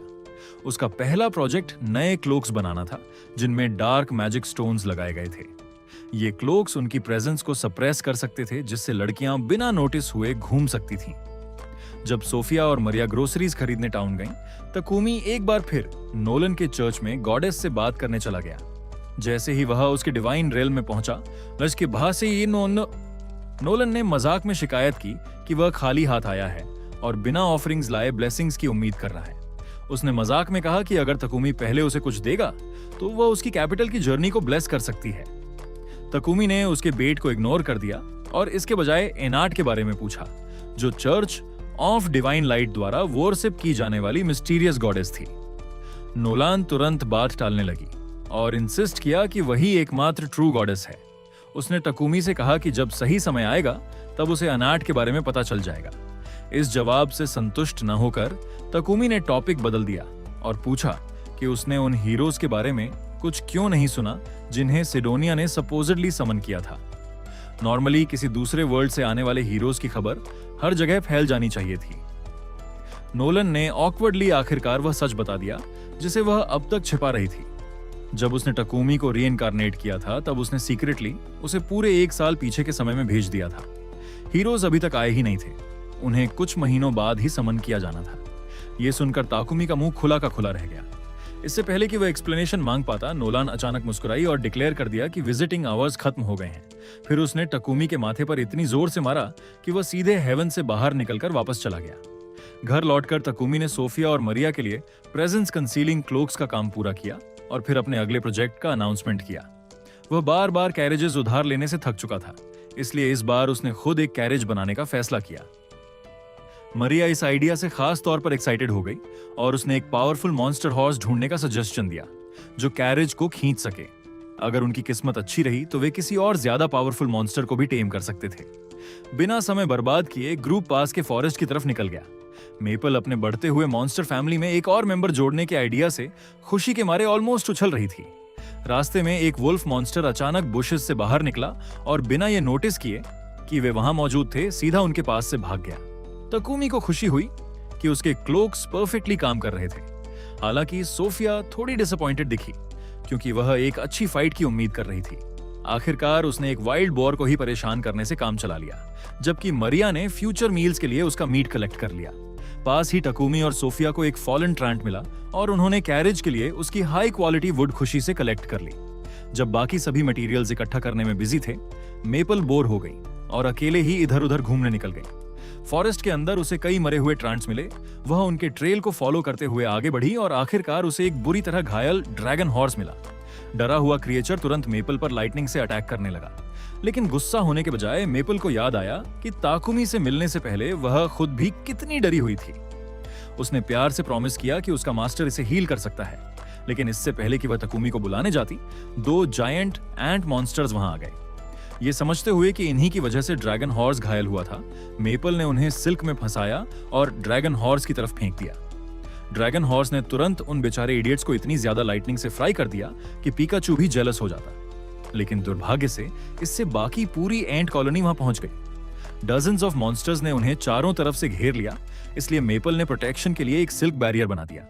एंट्स लगातार उस बैरियर को तोड़ने की कोशिश करने लगे, जबकि मेपल डेस्परेटली टेलीपैथी के जरिए तकुमी से कांटेक्ट करने की कोशिश करती रही। लेकिन उसकी कॉल्स तकुमी तक नहीं पहुंच पाई क्योंकि थिक बैरियर ने उनकी मेंटल कनेक्शन को ब्लॉक कर दिया था। अकेली और डरी हुई मेपल ने खुद को समझा लिया कि शायद सब लोग उसे भूल गए हैं और उसके मिसिंग होने का पता चले बिना ही घर चले गए हैं। आखिरकार थका हुआ ड्रैगन हॉर्स भी उसके पास ही गिर गया। जब बैरियर आखिरकार टूटने लगा, मेपल ने अनकॉन्शियस हॉर्स को गले लगा लिया और वर्स्ट के लिए तैयार हो गई। तभी उसे अचानक एक जानी पहचानी हैंड अपने सिर पर प्यार से पैड करते हुए महसूस हुई। ऊपर देखने पर उसने टकुमी को वहां खड़ा पाया और तुरंत रोते हुए उससे गले लग गई। बैरियर के बाहर सोफिया और मरिया पहले ही पूरी एंट कॉलोनी को खत्म कर चुकी थी। मेपल रोते हुए पूछने लगी कि उसने उसकी कॉल्स का जवाब क्यों नहीं दिया। तकुमी ने समझाया कि उसके अपने सिल्क बैरियर ने टेलीपैथी को ब्लॉक कर दिया था, लेकिन जैसे ही उसे उनकी कनेक्शन कमजोर होती महसूस हुई, वह मेपल को ढूंढने के लिए पूरे फॉरेस्ट में भागता हुआ आ गया था।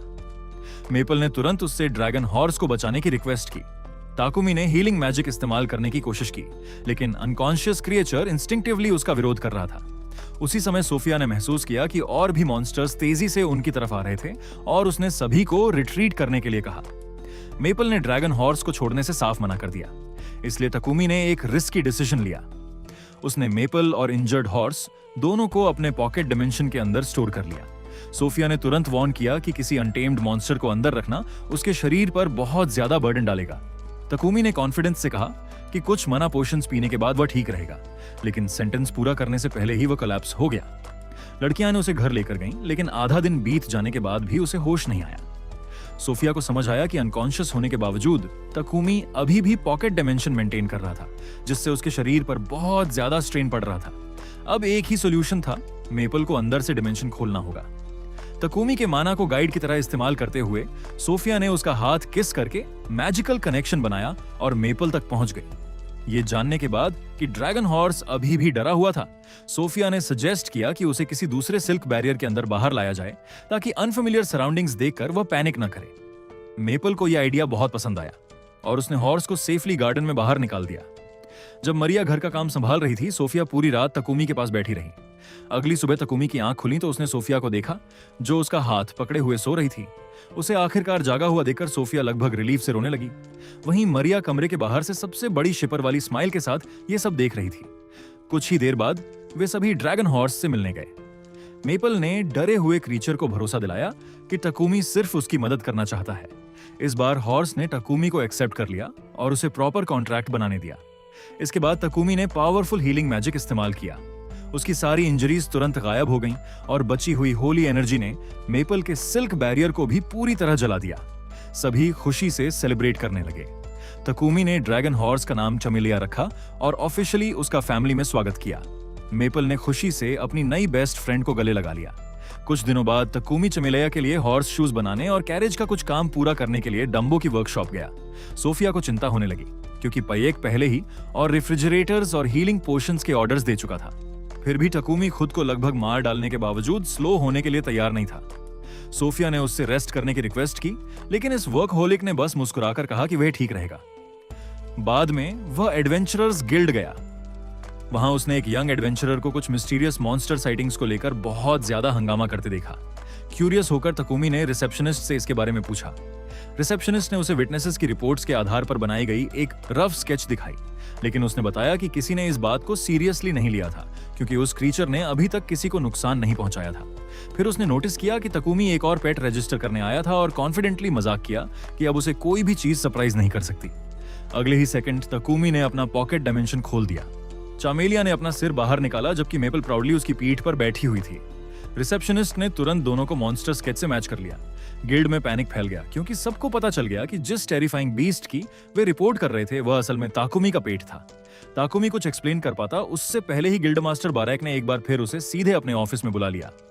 वहीं सोफिया उस स्लेव कंपनी में गई जहां वह कभी रहती थी और ओनर से पूछा कि क्या वह किसी ऐसे इंसान को जानती है जो तकुमी के एडवांस्ड क्राफ्टिंग वर्क में उसकी मदद कर सके। फिलहाल उसके पास कोई सूटेबल पर्सन नहीं था, लेकिन उस एलिगेंट ओनर ने अपने कॉन्टैक्ट से पूछने का प्रॉमिस किया। उसने ये भी रिमार्क किया कि तकुमी से मिलने के बाद सोफिया कितनी बदल गई थी। सोफिया को समझ नहीं आया कि उसका मतलब क्या था।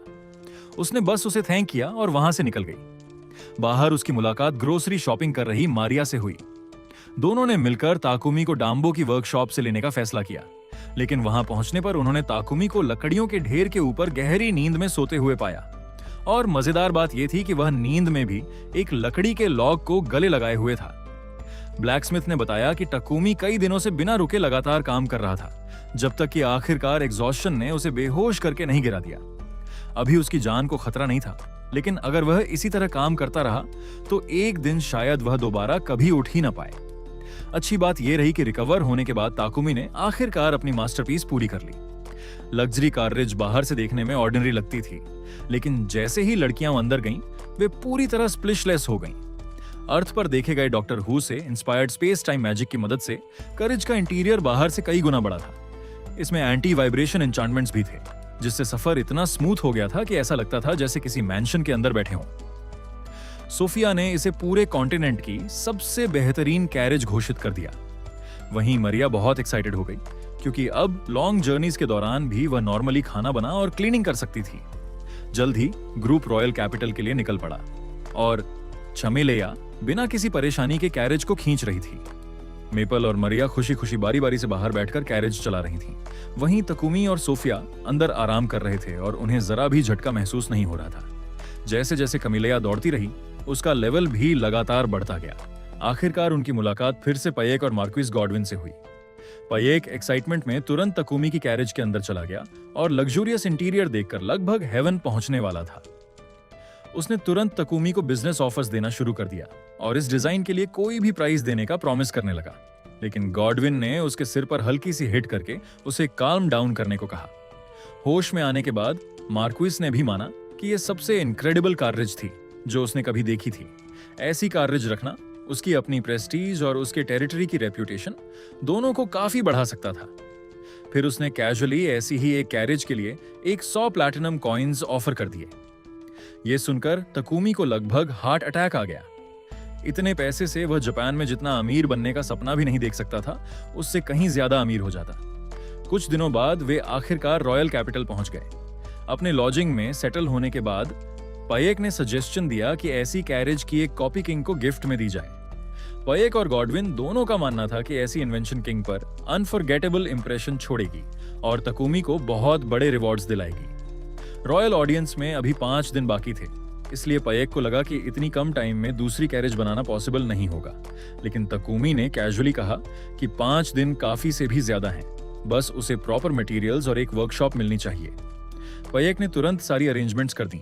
उस शाम तकुमी ने लड़कियों को बताया कि उसका टेम्पोरेरी वर्कशॉप बर्टन की एक बड़ी स्लेव कंपनी के अंदर होगा। सोफिया ने नाम पहचान लिया और उसे भरोसा दिलाया कि बर्टन की रेपुटेशन बहुत अच्छी है। तकुमी को इसकी ज्यादा परवाह नहीं थी, क्योंकि वह पहले ही कैरेज के ब्लूप्रिंट्स में पूरी तरह खोया हुआ था। सोफिया ने उसे फिर से रोका और याद दिलाया कि उसे डेस्परेटली एक असिस्टेंट की जरूरत है, वरना वह सच में खुद को काम करते करते खत्म कर देगा। तकुमी ने कहा कि वह ठीक है, लेकिन सोफिया ने फर्मली समझाया कि उसकी हेल्थ किसी भी इन्वेंशन से कहीं ज्यादा इंपॉर्टेंट है। उसने सजेस्ट किया कि ताकुमी बर्टन से पूछे कि क्या वह किसी ऐसे इंसान को जानता है जिसके पास टेक्निकल नॉलेज हो। आखिरकार टकुमी ने मान लिया कि सोफिया की बात सही थी। अगले दिन बर्टन ने उसे एक ऐसे कैंडिडेट से मिलवाया जो एल्केमी से जुड़े काम के लिए बिल्कुल सही था। इसी बीच बिल्डिंग के बाहर सोफिया और मरिया को अचानक एहसास हुआ कि मेपल फिर से गायब हो गई है। सोफिया उस ट्रबल मेकर को ढूंढने के लिए जल्दी से निकल पड़ी, लेकिन वह थोड़ी देर से पहुंची। एक डरी हुई फॉक्स गर्ल मेपल को देखकर लगभग बेहोश हो चुकी थी। सोफिया ने उससे माफी मांगी, उसे उठने में मदद की और अपनी काइंडनेस से उस फॉक्स गर्ल को ब्लश तक करवा दिया। जब सोफिया ने लड़की की गिरी हुई बुक उठाई तो उसे पता चला कि वह एल्केमी को लेकर पूरी तरह ऑब्सेस्ड थी। मेपल को उठाकर ले जाते हुए सोफिया की अचानक ताकुमी से मुलाकात हो गई।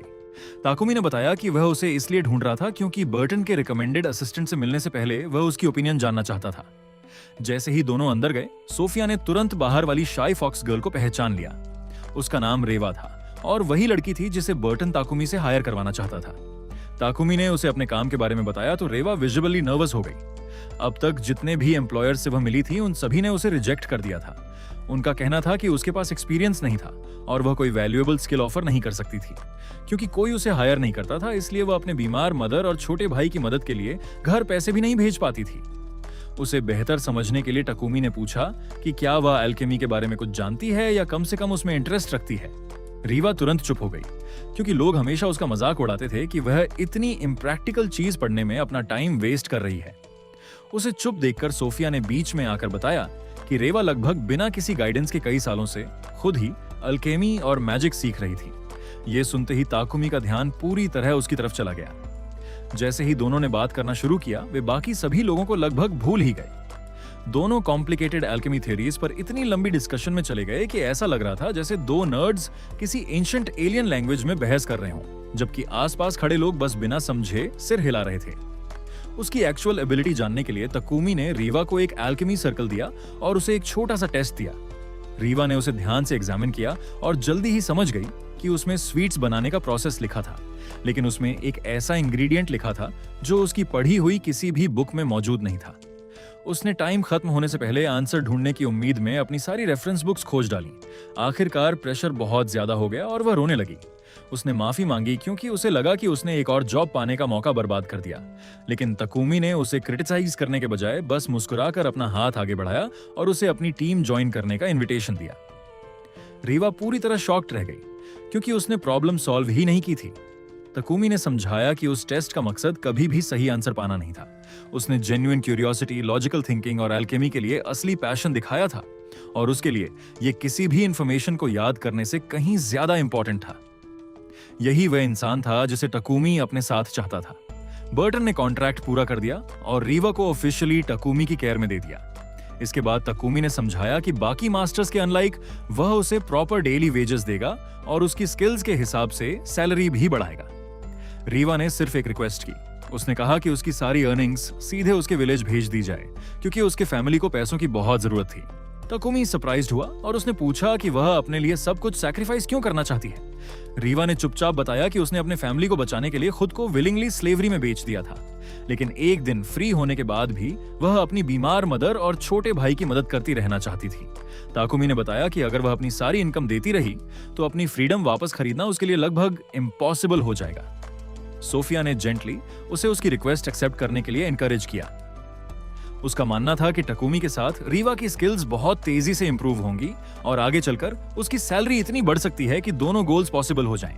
और अगर सब कुछ परफेक्टली नहीं भी हुआ, तब भी सोफिया को विश्वास था कि रेवा को ताकुमी जैसे काइंड इंसान की सेवा करने का कभी रिग्रेट नहीं होगा। इसके बाद ताकुमी ने रेवा की मुलाकात बाकी सभी से करवाई। मारिया और मैपल न्यूकमर का स्वागत करते हुए इतने एक्साइटेड हो गए कि उन्होंने उस पुअर फॉक्स गर्ल को लगभग वापस बर्टन के ऑफिस में भेज ही दिया। तकुमी को दोनों ग्रेमलिन्स को शांत करना पड़ा, जबकि वे इंसिस्ट कर रहे थे कि वे बस रूकी का वार्म वेलकम करने की कोशिश कर रहे थे। सबको साथ में हंसते हुए देखकर रेवा खुद भी मुस्कुराने लगी।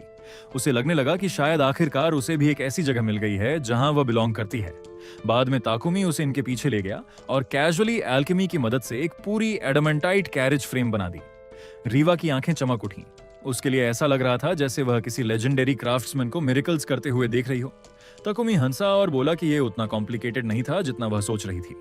जब रेवा केयरफुली फ्रेम को पॉलिश और क्लीन कर रही थी तो उसके मन में चुपचाप ये डर था कि शायद वह कभी इनफ अच्छी नहीं बन पाएगी। ताकुमी ने उसे समझाया कि कैरेज का फॉर्मूला लगभग उन्हीं प्रिंसिपल्स पर बेस्ड था जो उसने उसे पहले कैंडी रेसिपी में दिखाए थे। कुछ दिनों बाद दोनों की मेहनत से कैरेज आखिरकार पूरी हो गई। ताकुमी कंप्लीटेड मास्टरपीस को देखकर खुश हो रहा था, तभी एक बूढ़ा आदमी कैजुअली वहां आया और पूछा कि क्या कैरेज उसकी है। ताकुमी ने प्राउडली बताया कि उसने इसे खुद बनाया है और इसे किंग को प्रेजेंट करने वाला है। उस बूढ़े आदमी ने उसकी क्राफ्ट्समैनशिप की तारीफ की और कहा कि ताकुमी रूमर्स से भी ज्यादा टैलेंटेड है। ताकुमी सोचने लगा कि कोई रैंडम ग्रैंडपा उसके बारे में इतना सब कैसे जानता है, लेकिन इससे पहले कि वह कुछ और पूछ पाता, पयेक और मार्क्वी गॉडविन पैनिक में वहां दौड़ते हुए आए, क्योंकि वह हार्मलेस बूढ़ा आदमी असल में किंग लोबोस खुद था। ताकुमी को यह समझते ही लगभग हार्ट अटैक आ गया कि वह किंग से इतनी कैजुअली बात कर रहा था, लेकिन फॉर्चुनेटली किंग लोबोस बस हंसा और सबको रिलैक्स करने को कहा। उसने बताया कि यह कोई ऑफिशियल मीटिंग नहीं थी, उसे स्टिफ सेरेमोनीज बिल्कुल पसंद नहीं थीं और वह टैलेंटेड लोगों से एक ऑर्डिनरी सिटीजन की तरह मिलना ज्यादा पसंद करता था। उसने पर्सनली ताकुमी को मैजिकल टॉयलेट्स बनाने के लिए थैंक किया, क्योंकि उन्होंने कैपिटल की कई सैनिटेशन प्रॉब्लम सॉल्व कर दी थी। उसने माना कि वह ओरिजिनली ताकुमी के ऑनर में एक ह्यूज सेलिब्रेशन करना चाहता था, लेकिन उसने ऐसा नहीं किया क्योंकि ज्यादा अटेंशन मिलने से यंग इन्वेंटर की बैक पर एक बहुत बड़ा टारगेट लग जाता। ताकुमी ने सिडोनिया के इंटरफियरेंस से उसे क्वाइटली प्रोटेक्ट करने के लिए किंग को सिंसियरली थैंक किया। लग्जरी कैरेज प्रेजेंट करने और अपना रिवॉर्ड लेने के बाद वह घर लौट गया। वहीं किंग लोबोस ने सीक्रेटली अपने अटेंडेंट्स को इंस्ट्रक्शंस दिए कि इस प्राइवेट मीटिंग के बारे में किसी को पता नहीं चलना चाहिए। उसके एडवाइजर ने अग्री किया, लेकिन साथ ही वार्न किया कि जैसे जैसे ताकुमी की इन्वेंशंस नेबरिंग कंट्रीज में फैलेंगी, उसकी आइडेंटिटी छिपाना ऑलमोस्ट इम्पॉसिबल हो जाएगा। कुछ दिनों बाद ताकुमी ने आखिरकार पयेक से अपना मैंशन ऑफिशियली खरीद लिया ताकि उसे रेंट पर न रखना पड़े। अब यह काम पूरा हो चुका था, इसलिए उसने फाइनली सबके सैलरीज के बारे में बात करने का फैसला किया। सरप्राइजिंगली मरिया और सोफिया दोनों ने पेमेंट लेने से मना कर दिया। उनका कहना था कि ताकुमी पहले से ही उनकी हर जरूरत पूरी करता है और कभी-कभी उन्हें स्पेंडिंग मनी भी देता है। यह सुनकर ताकुमी को बहुत अनकंफर्टेबल महसूस हुआ। उसे लगा जैसे वह उन ग्रीडी सीईओज में से एक बन गया हो जो एम्प्लॉइज को एक्चुअल मनी की जगह सिर्फ एक्सपोजर देते हैं। उसने दोनों को अपने फ्यूचर के बारे में सोचने के लिए कहा, खासकर उस दिन के बारे में जब उनके कॉन्ट्रैक्ट्स आखिरकार खत्म हो जाएंगे। सोफिया ने काल्मली जवाब दिया कि एक एल्फ होने के नाते वह ताकुमी से सेंचुरीज ज्यादा जिएगी और उसका प्लान था कि ताकुमी की डेथ के बाद भी वह उसकी ग्रेव की प्रोटेक्शन करती रहेगी। मरिया ने तुरंत इमोशनल डैमेज मल्टीप्लायर बढ़ाते हुए कहा कि वह बस एक एक्स्ट्रा डे जीना चाहती है ताकि उसे ताकुमी के ठीक बगल में दफनाया जा सके। यह सुनकर ताकुमी पूरी तरह शट डाउन हो गया। दो प्रोफेशनल सिम्स उसके अराउंड अपनी पूरी आफ्टर लाइफ प्लान कर रहे थे। अगले दिन रीवा ने पूछा कि क्या वह एडवेंचरर के रूप में रजिस्टर कर सकती है ताकि वह स्ट्रॉन्गर बन सके और टीम में कंट्रीब्यूट कर सके। ताकुमी को यह आइडिया बहुत अच्छा लगा और वह तुरंत उसे गिल्ड ले गया। रिसेप्शनिस्ट ने खुशी खुशी उसका रजिस्ट्रेशन पूरा किया और उसकी सैलरी का एक हिस्सा हर महीने डायरेक्टली उसके फैमिली को भेजने की व्यवस्था भी कर दी। इसके बाद रिसेप्शनिस्ट ने ताकुमी को याद दिलाया कि गिल्ड की स्ट्रॉन्गेस्ट पार्टीज में से एक के पास अभी तक प्रॉपर नेम भी नहीं था। ताकुमी ने इंसिस्ट किया कि वह वैसे भी एडवेंचरर बनने के लिए सूटेड नहीं है, लेकिन अनफॉर्चुनेटली गिल्ड मास्टर बराक ने उसकी बात सुन ली। उस बॉल्ड मेनेस ने तुरंत डिसाइड कर लिया कि ताकुमी को एडिशनल ट्रेनिंग की जरूरत है। उसकी ट्रेनिंग में लगभग सिर्फ इतना ही था कि वह ताकुमी को रगडॉल की तरह इधर उधर फेंकता रहे और हर बीटिंग के बाद पार्टी नेम पूछता रहे। हर बार जब ताकुमी कोई पेनफुली क्रिंज नेम सजेस्ट करता, बराक उसे आसमान में ऐसे उछाल देता जैसे team rocket blasting off again. Reva ने पूरे हॉरर के साथ देखा कि उसका नया बॉस एक बैल्ड बूढ़े आदमी से बुरी तरह पिट रहा था, जो शायद वायलेंस को एजुकेशन समझ बैठा था। जब तक ताकुमी घर वापस पहुंचा, उसके शरीर की हर बोन रेजिग्नेशन देने की तैयारी कर चुकी थी। उसने लड़कियों से हेल्प मांगी कि वे कोई डिसेंट पार्टी नेम सोचें, वरना कल बराक उसे ह्यूमन वॉलपेपर बना देगा। मरिया और रेवा ने कुछ ऐसे खराब आइडियाज दिए कि ताकुमी को डर लगने लगा कि इनकी वजह से उसे और भी बुरी बीटिंग मिलेगी। वहीं सोफिया पूरी तरह फ्यूरियस थी और खुद जाकर उस बॉल्ड आदमी को पीटना चाहती थी, लेकिन ताकुमी ने उसे जल्दी से रोक दिया और समझाया कि इतनी सफरिंग के बावजूद उस ट्रेनिंग से उसने कुछ यूजफुल कॉम्बैट स्किल्स सीखी थी। सोफिया रिलक्टेंटली शांत हो गई। हालांकि टकुमी जानता था कि ये नाइटमेयर अभी खत्म नहीं हुआ था। अगली सुबह उसने रीवा के लिए एक मैजिक रिंग बनाई जिससे वह स्पेल ज्यादा तेजी से कास्ट कर सके, और उसकी मैजिक को स्ट्रेंथन करने के लिए एक मैजिक स्टाफ भी बनाया। उसने मेपल के लिए वुल्वरीन स्टाइल क्लॉज भी फॉर्ज कर दिए, क्योंकि अपेरेंटली स्पाइडर ग्रेमलिन को भी वेपन अपग्रेड्स चाहिए थे। कुछ ही समय बाद बराक फिर से उस ट्रेनिंग के एक और राउंड के लिए वापस आ गया, जिसे वह प्राउडली ट्रेनिंग कहता था। तकुमी का हर टेरिबल पार्टी नेम उसे जमीन पर एक और फ्री ट्रिप दिलाता। इस पॉइंट पर तकुमी को पूरा यकीन हो गया कि सोफिया एक दिन अपना पेशेंस खोकर उस बूढ़े आदमी को परमानेंटली रिटायर कर देगी। लेकिन इसके बजाय उसने टकुमी को ही बिट्रे कर दिया। उसने कहा कि वाइनिंग बंद करो और प्रॉपर्ली डिफेंड करना सीखो। अब कोई एलाई नहीं बचा था, इसलिए तकुमी ने अपनी फेट एक्सेप्ट कर ली। इसके कुछ समय बाद पार्टी फिर गिल्ड गई, जहां उन्होंने एक एस्कॉर्ट मिशन एक्सेप्ट किया। उन्हें पेएका की कंपनी के एक सीनियर एग्जीक्यूटिव को प्रोटेक्ट करना था। उनका काम प्यूरिफिकेशन डिवाइसेस को एक दूर के टाउन तक पहुंचाना था, जो अपने डेयरी प्रोडक्ट्स के लिए फेमस था। तकुमी को यह जानकर काफी सरप्राइज हुआ कि इस फैंटेसी वर्ल्ड में भी डेयरी फार्मिंग थी। सफर के दौरान सोफिया ने अचानक आगे मॉन्स्टर्स को सेंस किया। वहां यूनिकॉर्न वॉल्व्स और गोब्लिन्स के बीच फुल स्केल बैटल चल रही थी। इससे पहले कि कोई कुछ कर पाता, मेपल ने कैजुअली कमेलिया को उसे हैंडल करने के लिए कह दिया। ड्रैगन हॉर्स ने इतनी पावरफुल लाइटनिंग छोड़ी कि दोनों साइड्स एक साथ वेपराइज हो गईं। इससे साबित हो गया कि ओवरवेलमिंग वायलेंस के जरिए पीस सच में हासिल की जा सकती है। कुछ दिनों बाद वे सेफली डेयरी टाउन पहुंच गए। जब मर्चेंट अपना बिजनेस हैंडल कर रहा था, ताकुमी सबको लेकर लोकल फूड ढूंढने निकल पड़ा। उस शाम ग्रिल्ड चीज सैंडविचेस ने उसके अंदर एक और होमसिकनेस की लहर पैदा कर दी। अचानक उसे राइस खाने की क्रेविंग होने लगी। उसने पूछा कि क्या इस वर्ल्ड में राइस भी मिलता है। सोफिया ने खुशी से बताया कि राइस मौजूद तो है, लेकिन उनके कंट्री में ग्रो नहीं होता। तकुमी एक्साइटेड हो गया, लेकिन तभी मरिया ने कैजुअली बताया कि मर्चेंट्स रॉयल कैपिटल में पहले से राइस बेच रहे हैं। ये रियलाइजिंग होते ही कि उसने राइस खरीदने का मौका पूरी तरह मिस कर दिया था, तकुमी ऐसे दिखने लगा जैसे उसकी सोल बॉडी से बाहर निकल गई हो। सोफिया ने क्यूरियस होकर पूछा कि उसे राइस की इतनी परवाह क्यों है। ये एक्सप्लेन करना कि वह एशियन था यहाँ कोई सेंस नहीं बनाता था, इसलिए टकुमी ने ऑकवर्डली कहा कि उसने बस राइस के बारे में अच्छी बातें सुनी थी। फिर उसने टॉपिक बदलते हुए पूछा कि क्या सोफिया इतने सालों तक अपने होमलैंड से दूर रहने के बाद उसे कभी मिस करती है। नॉर्मल आंसर देने के बजाय सोफिया ने एक और हार्टफेल्ट स्पीच शुरू कर दी। उसने बताया कि वह दशकों तक अपनी कर्स की वजह से ट्रैप्ड रही थी, जब तक तकुमी ने उसे फ्रीडम, होप और दोबारा जीने की वजह नहीं दी। उसने कहा कि अब वे पीछे मुड़कर नहीं देखती, क्योंकि उसके साथ बिताया हर दिन एक नई एडवेंचर जैसा लगता था। जब उसने उस फ्रीडम की तुलना विंग्स मिलने से की, तो तकुमी के दिमाग में अचानक एक आइडिया आया। उसे याद आया कि नोला ने भी उसे इस वर्ल्ड में आने पर एक नई लाइफ दी थी।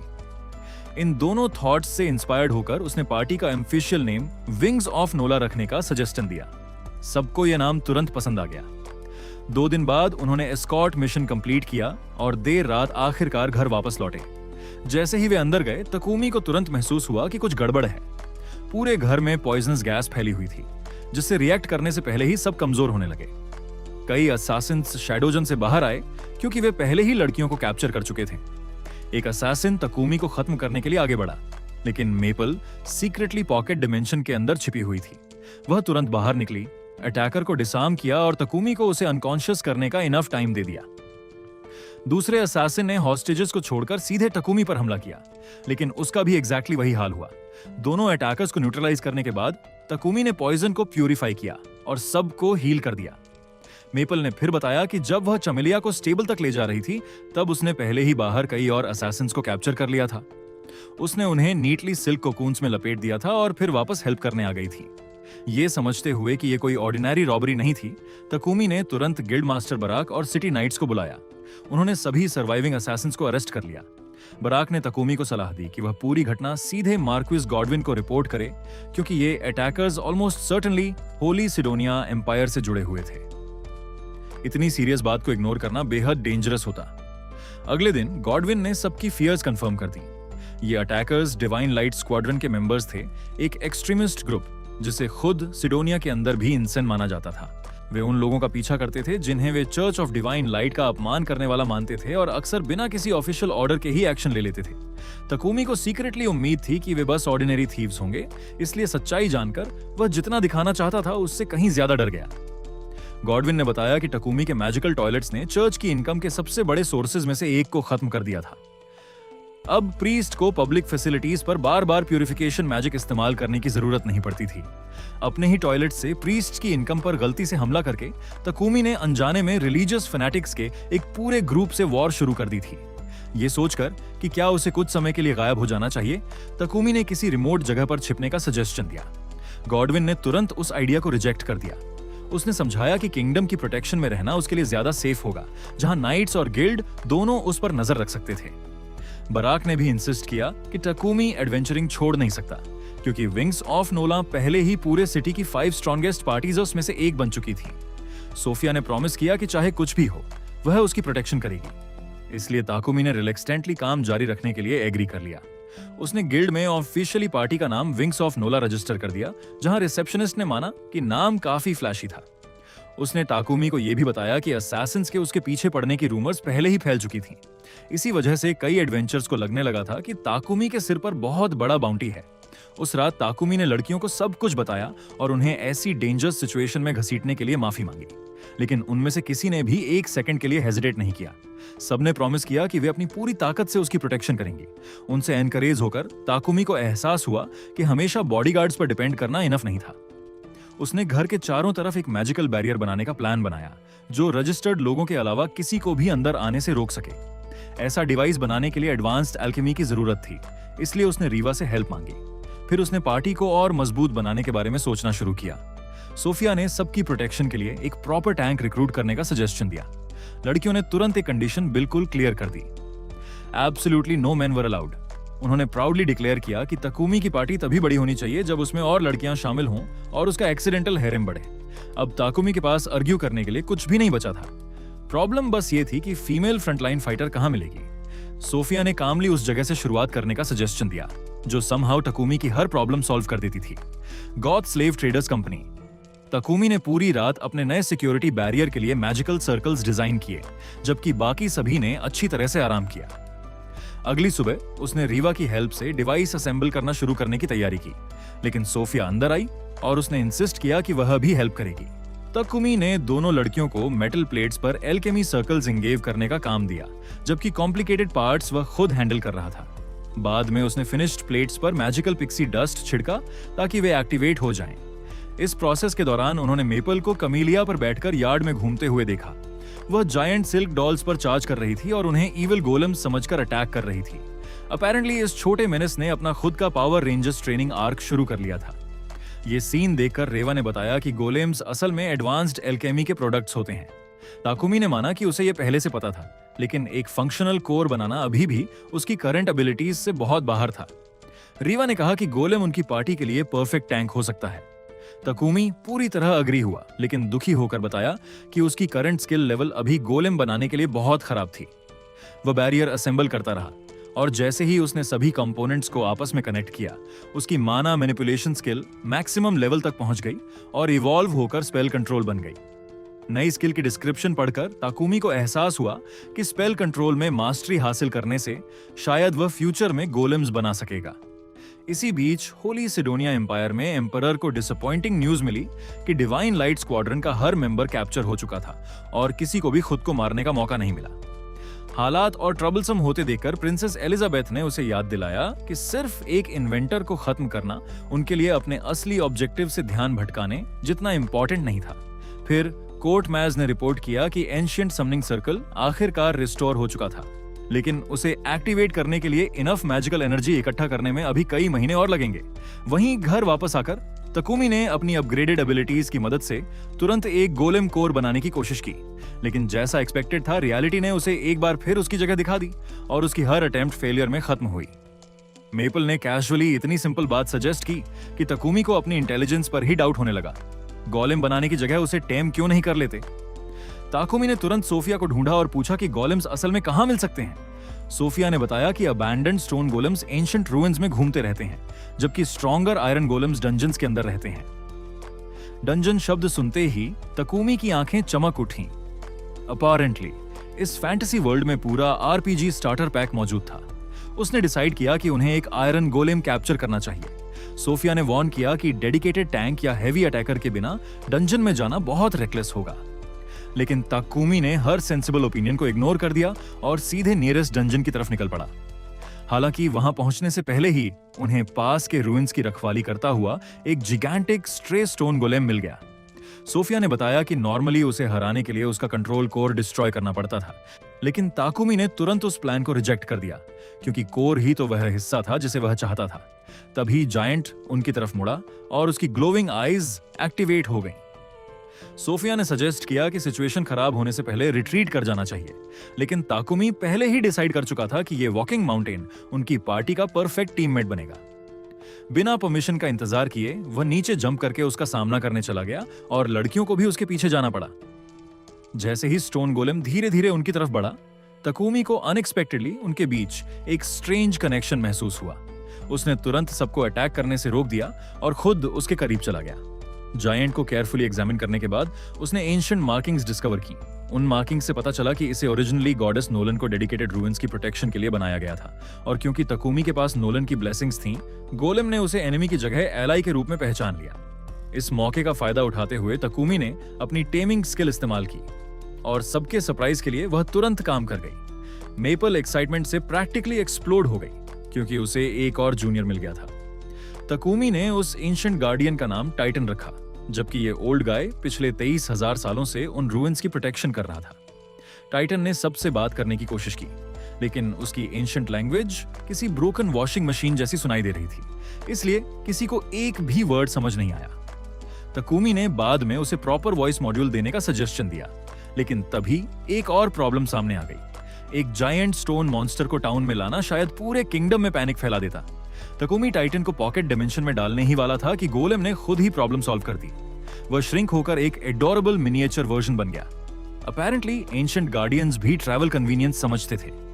घर वापस आने के बाद तकुमी ने तुरंत टाइटन के लिए एक ब्रांड न्यू बॉडी डिजाइन करना शुरू कर दिया, लेकिन प्रोडक्शन शुरू करने से पहले उसने सभी को एक इंपॉर्टेंट मीटिंग के लिए बुलाया। उसका चीयरफुल एक्सप्रेशन अचानक गायब हो गया। उसने बताया कि अब एनिमीज एक्टिवली उसे मारने की कोशिश कर रहे थे और वह नहीं चाहता था कि उसकी वजह से लड़कियां अपनी लाइव्स रिस्क करें, इसीलिए वह उनके सभी कॉन्ट्रैक्ट्स टर्मिनेट करने वाला था, उन्हें जेनरस पेमेंट देगा और उन्हें सेफली जाने देगा। रूम तुरंत साइलेंट हो गया। मैरिया पूरी तरह हॉरिफाइड दिखी। उसने अपना स्पीयर उठाकर सीधे ताकुमी की तरफ पॉइंट कर दिया। उसने कहा कि अगर वह सच में उन्हें इस तरह दूर करना चाहता है तो पहले उसे मरिया से होकर गुजरना पड़ेगा। पुअर गर्ल पूरी तरह टूट गई और रोते हुए उस पर चिल्लाने लगी कि उसने उन्हें छोड़ने के बारे में सोचने की हिम्मत भी कैसे की, जबकि उन्होंने मिलकर एक फैमिली बनाई थी। सोफिया ने रोती हुई मरिया को जेंटली कंफर्ट किया और फिर तकुमी की तरफ मुड़ी। उसने माना कि वह समझती है कि तकुमी उनकी सेफ्टी को लेकर वरीड क्यों था, लेकिन उसके डिसीजन ने सबको डीपली इंसल्ट किया था। उन लोगों पर ट्रस्ट करने की जगह जिन्होंने उसके साथ खड़े रहने की प्रॉमिस की थी, उसने अपनी लाइफ के सबसे मुश्किल मोमेंट में उन्हें खुद से दूर करने की कोशिश की। ये सुनकर तकुमी को आखिरकार लड़कियों के किए हुए सारे प्रॉमिसेस याद आ गए। उसे एहसास हुआ कि वह कितना सेल्फिश बिहेव कर रहा था। उसने सिंसियरली अपोलोजाइज किया कि उसने उनकी फीलिंग्स के बारे में सोचे बिना अपने डर का बोझ उन पर डाल दिया था। उसने आखिर में एक सवाल पूछा, क्या वे सच में उसके साथ रहेंगी और हर दुश्मन का मिलकर सामना करेंगी? बिना किसी हिचकिचाहट के हर लड़की ने हामी भर दी। कुछ दिनों बाद टकुमी ने मिथ्रिल और एडामेंटाइट का इस्तेमाल करके टाइटन का नया शरीर तैयार कर दिया। इस अपग्रेडेड शरीर में ढेर सारे हथियार, मजबूत डिफेंस और एक सही आवाज भी थी, लेकिन टकुमी अभी अपने बचपन के सपने पूरे करने से बाज नहीं आया था। उसने एक बहुत बड़ा वर्जन भी बनाया जिसे टाइटन अंदर बैठकर एक विशाल मेघ की तरह चला सकता था।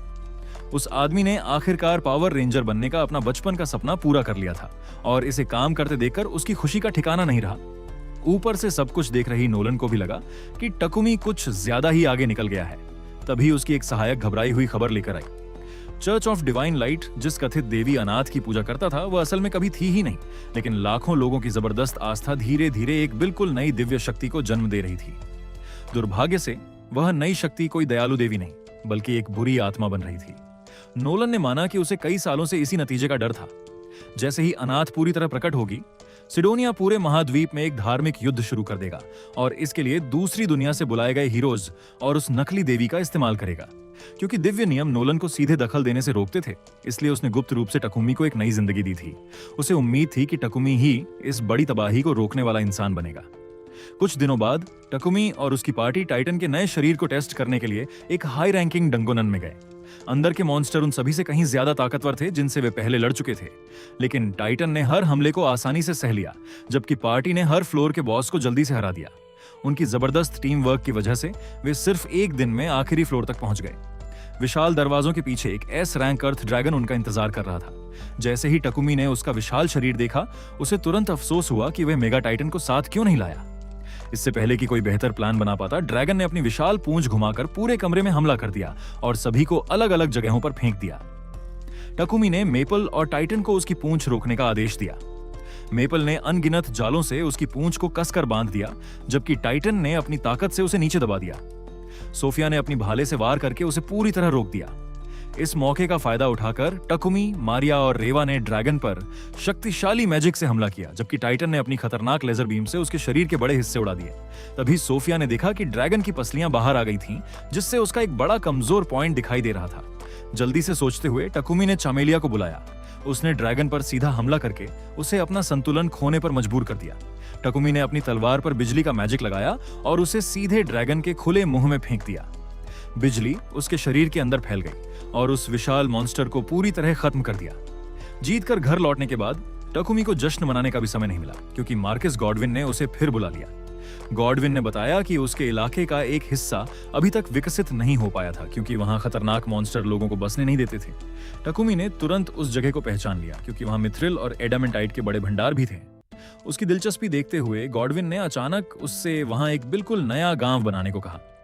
टकुमी सोचने लगा कि कहीं लोग उसे कंस्ट्रक्शन कंपनी तो नहीं समझने लगे हैं। गॉडविन ने बताया कि उसने पिछले गांव में टकुमी के शानदार काम के बारे में सुना था और उसे भरोसा था कि टकुमी यहां भी वही कर सकता है। उसके सहायक ने ऐसे नक्शे भी दिखाए जिनमें नदी के पास और सबसे ज्यादा मॉन्स्टर वाले इलाकों से दूर एक सही जगह दिखाई गई थी। इससे पहले कि टकुमी गलती से हाँ कह देता, सोफिया ने सबको रोक दिया और याद दिलाया कि हत्यारे पहले से ही टकुमी को मारने की कोशिश कर रहे थे। एक पूरा गांव बनाना और भी ज्यादा अनचाहा ध्यान खींच सकता था।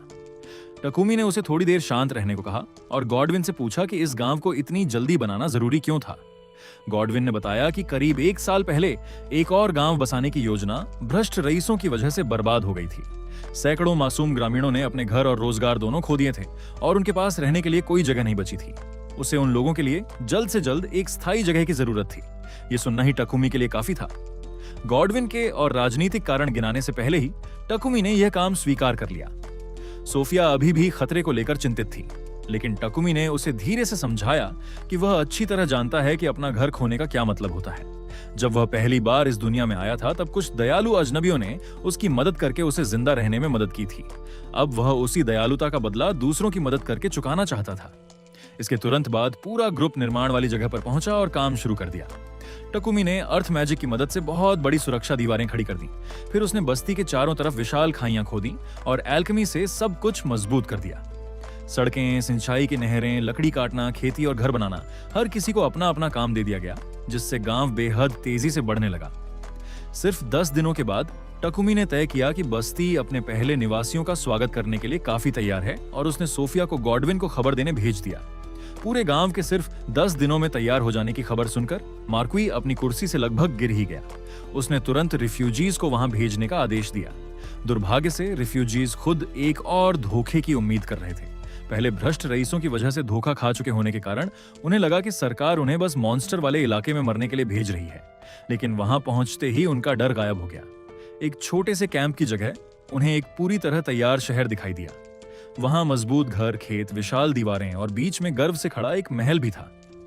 उनके साथ आए नाइट कैप्टन ने टकुमी को पूरी तरह हैरानी से देखा और पूछा कि आखिर किस तरह का मॉन्स्टर सिर्फ 10 दिनों में पूरा शहर बना सकता है।